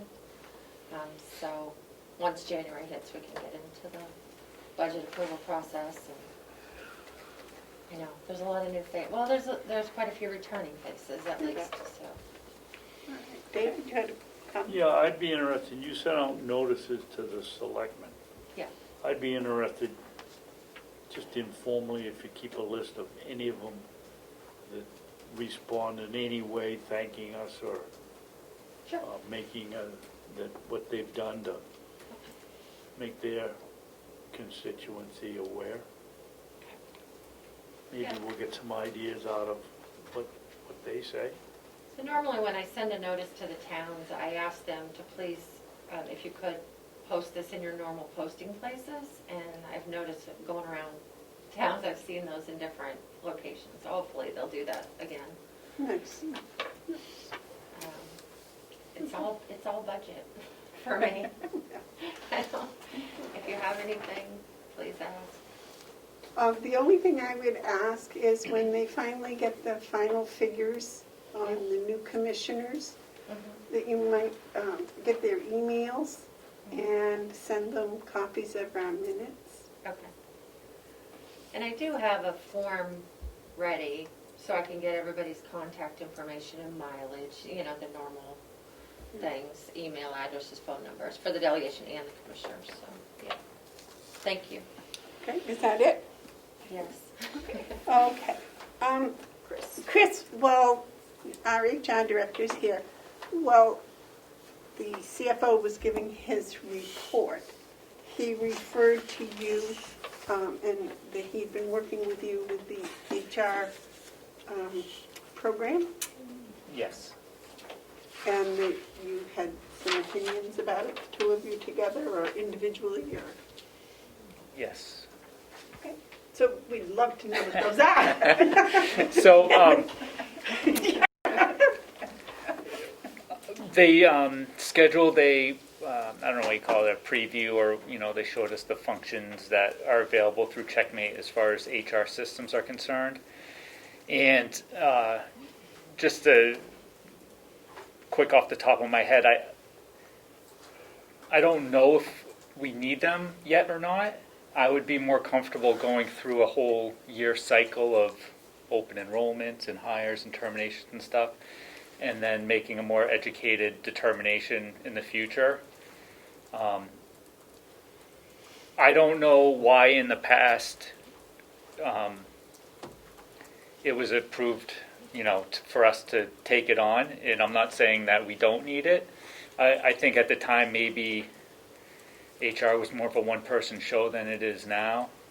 I really don't know, but if it's coming down to my decision, I would feel comfortable not going through with it at this time, but being open-minded maybe next year, or revisiting it next year once we go through these processes, between Leslie, myself, Ruby, and seeing if it's actually worth the money or not. I mean, would it save on some paperwork here and there? Maybe. If between, Sherry and Leslie and myself, if we do a good job with, records management and keeping up with things, we may not need a system to do that. We may be able to do it ourselves and be efficient with it. So that's sort of like my feelings after going through that presentation with him. So you'd like to reduce your budget by that amount? I don't believe it's in my budget. It was in this year's, but not, It was not under the HR budget, though. no. It's in special fees under the checkmate. It's tied to checkmate. So, yeah. May I? Yes. Is it also maybe that you feel there might be something better out there than this program? I don't No, know that. you I'll don't have to- know. Okay. I don't know if we need a program at all. Period, okay. Yep. So, I've worked with programs in the past, but, it was a larger organization, multi-facilities and that sort of thing. So, we have a few employees and a couple different facilities, but I still don't know if we really need that or not. I think we may be at, the size organization where we can kind of handle it on our own. Wow. David? He's gonna be using it, and if he's not useful, why buy it? Right. I don't have a problem with you taking a year and with you guys working together and see if you really think you need it, and if you don't, you don't. Okay. I believe it was the person that was working in the nursing home said that she was spending way too much time doing paperwork that should be computerized. And I may be sitting here next year saying the same thing, but I can't make an educated comment on that right now without actually going through the cycle myself and seeing it. So, Did you discuss that with Leslie? yeah. Okay. The other thing that I wanted you in here was this message, the welcome message from the Board of Commissioners you wrote. Sure. Tell us about it. I plagiarized it from the last handbook, so if you'd like to update it, but just to do just to get the handbook completed, that welcome message is the same welcome message from 2014. Okay, so this is not changed. Correct. Oh, I was going to say, gee, this is really nice. It was. Except I'm not Teresa. It says Teresa. Oh. Oh my goodness. No. It's Terry. Yeah, Teresa's her alter ego. All right. Yeah, my father wanted a boy, so it's Terry. Okay. So if you, yeah. Really? Well, it's spelt the male version. So, yep. Okay, so that is what is there. We Yes. don't really have to approve it. Is that what you're saying?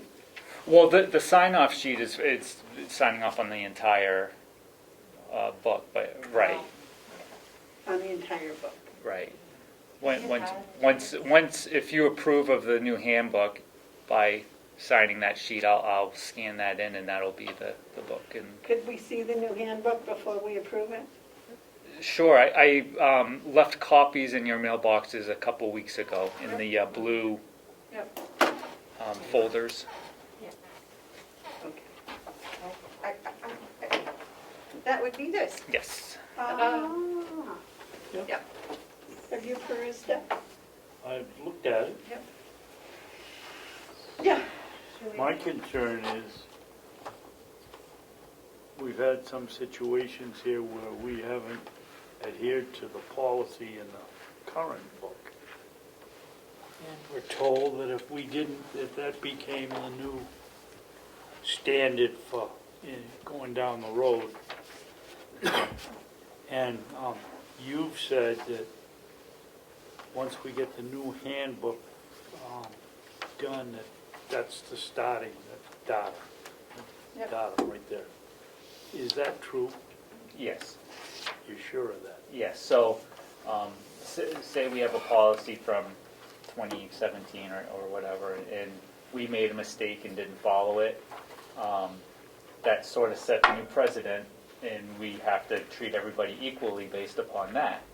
However, if we update the policy or the handbook and have everybody sign off on it again, that resets it to, this is the policy going forward, so it'll be good to get this in place, and then we'll be, everybody on the same page going forward again. May I ask a question? Sure. Have you made any changes in any of these policies? No? No, so You just read, some of the kind of the, there may be a different format in there, maybe some additional information, but as far as policies or anything countywide, it's all the original information. And then as we start looking at updating policies, then we can just update it, as we go. So that's basically the old policy book. It's yes, with some updated kind of like new hire, welcome to the county type information that wasn't in there before. Okay, what about the policies that we've changed since then? That was written, I believe, in 2012. 14. Well, yes, right. So some of those have been updated in the past 8 years. Okay. Yep. So I'll check to see which versus I'll compare it to the policy book that we have and see if there's any updates, and I can swap them out. Well, that's my concern, is that the updates never made it into the policy book, but they're in the minutes. If I might offer, if you wouldn't mind sending that to me electronically, then I can do a comparison with, I can do some searches through minutes and just to, if that would be helpful. I think we can should help do with that before the commissioners approve of it. yeah, I don't remember, at least in these 2 years, that we've done too much on personnel Right. policies. It's been more on like credit card policies and, that type of policies. I don't, but Yeah, I don't recall either, it's worth but a search. I don't remember. right? I think we did meal reimbursement policies, that kind of thing.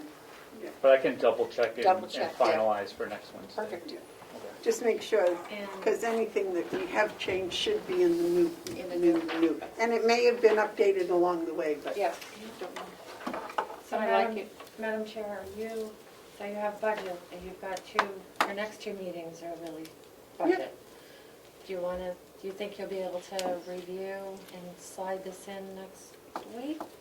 The following, do you want to? I would probably suspect that we ought to wait until maybe the 1st of December, if this is not a pressing issue, is it? Nope. No. Is November 24 okay? Then the budget will be gone. Okay. That'll be your first meeting after the budget's. Well, I was just thinking that in case there was some dribbles left, that we would take care of them on the 24th. I'll just keep an eye on it, see how December 1st. it's going. Yeah. Okay, and that will give you some time to Okay, thank see if you. there's any new ones that should be in there. Yeah. Just to double check. And Fergus, you might take a perusal through it too, just in case there's something, a new set of eyes looking at the same material might help, anything financial. All right, now, is there anything else you have for us? You have a non-public. Yeah, Do you? I yeah, Don't- you and Fergus have a non-public. Okay. Okay. Sorry, I didn't know. So there, okay. Your report is done, Melissa? Yes, I'm on. David, do you have any commissioner comments or reports? Yes, I have several. The first one is, what are we going to do about the ARPA wood suit? This is, I don't know, 6 or 7 meetings in a row I've brought it up, and we've decided we're gonna sue them, but where do we go from here? Small claims court, don't we? Yeah, but who's gonna do it? You're the chairman. So, if I might, I believe that I offered to get the paperwork from the court. And Yes, you did. In the budget frenzy, I just have not done it yet, but I'm willing to, I know.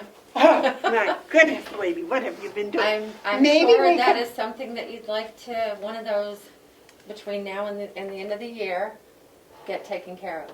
And maybe you could work with the county attorney on that, too. I could. Because I'm sure she's good at that. Thank you. I will, if Would that be that's, sufficient? if that Yeah, works I'd for just you. like to see it move forward. Yeah. We've And I been think at that- it now 9 months. And I think as far as any strategy or legal ease, you were gonna take that into non-public and not talk about that Yeah. part of it. But I can get you the paperwork. Okay, get I it will. set up. I just haven't- All right. Next, David? Next is the ad that was in the Conway Daily Sun on Friday. I don't know how you two feel, but I feel that it was a shot at the commissioners that we don't deserve. Elect Kim Tarasi and Matt Plash, county commissioners. They will bring competency, accountability, and transparency. Carroll County needs fiscal responsibility and transparent government. No more Democratic tax increases. No return to government by the old boys network and backroom deals. I would challenge either one of these two winners or any member of the Winnipesaukee Republican group that put this ad in here to come in here, get on television, and tell us where we've been cutting backroom deals. I've been here 8 years, and I can promise you I haven't done one. And I just find this kind of advertising disgusting. And I'm going to guess that nobody will have the guts to come in here and tell us what the old boy network has done and where we have done any backroom deals. Thank you. Anything else? No? Okay. Terry, do you have any comments? Oh, yes, Oh. one other. David? I haven't been signing them because I don't believe the policy has been followed, and that's the mileage one for the county attorney's office. You two have been signing them, so I don't worry about it because they get their money, but we set that policy up that we came in here time and time again and said we're not going to insist anybody drive out of their way to get a car and then go right by their home and to use the company car to save money. But we expected them to at least see if the car was available before they took their own and got paid. And I haven't seen none of them downstairs tell me anybody's called about using the county attorney's car or using the car for county attorney business. And we continue to pay the mileage, which isn't in our procedure.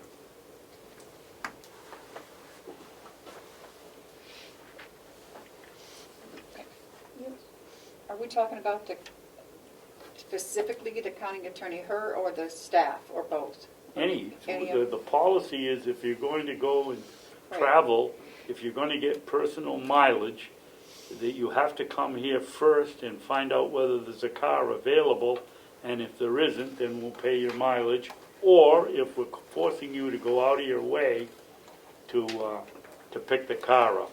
And in this case, to my knowledge, and anybody downstairs, nobody from that office has called to find out whether a car is available, and every month we sign, or you two, sign travel expenses for personal mileage. I believe that's only been since the COVID, because getting the car disinfected and getting the air conditioning or the heating system disinfected.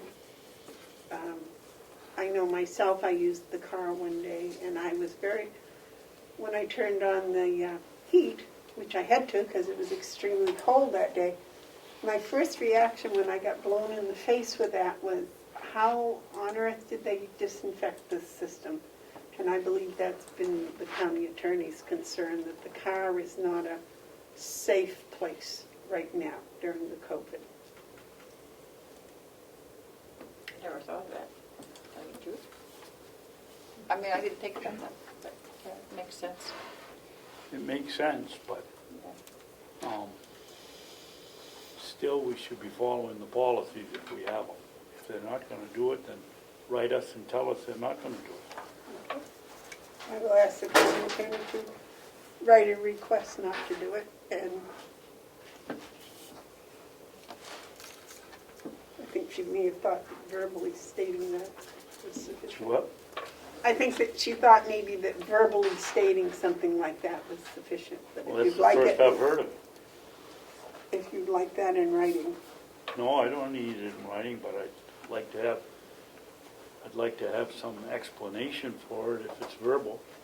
Nobody said a word to me. Well, I know we had that conversation, but that was only because I asked. But I'll share it. I'm sorry I did not share it. That's probably my fault. Anything else? No? Terry? No. I don't think I have anything either.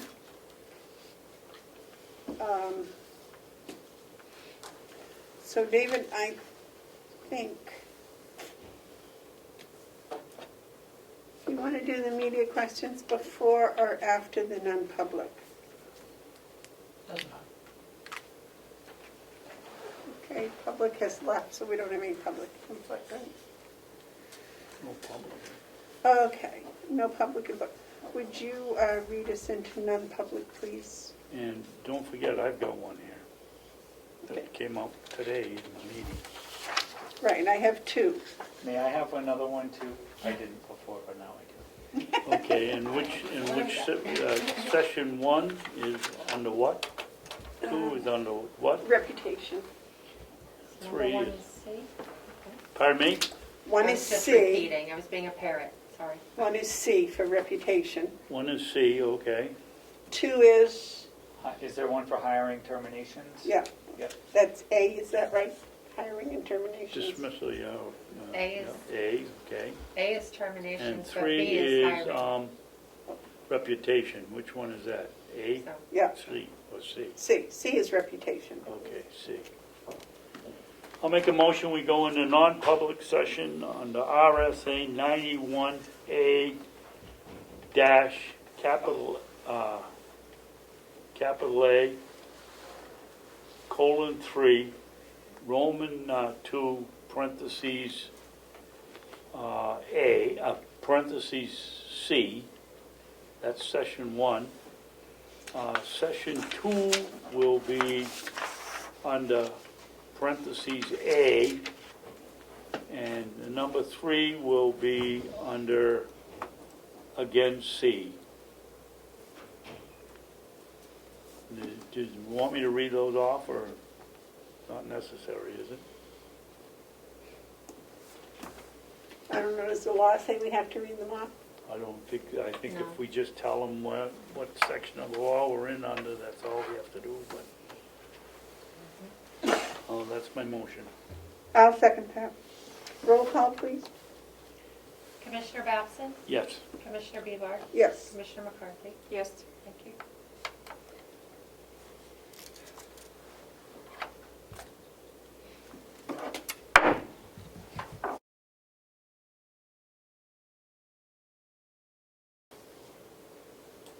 I make a motion, we come out of non-public and we seal the minutes from session 1, 2, and 3. I'll second. All in favor, say aye. Aye. 155. You must have the results for Wakefield. You don't still? It's on the It's website. probably on the website, it's on my phone somewhere. Is there any media questions? Is there any public input? If not, I'll wait a motion to adjourn. I'll second. Okay, I made the motion to adjourn, seconded. All those in favor say aye. Aye. We're done.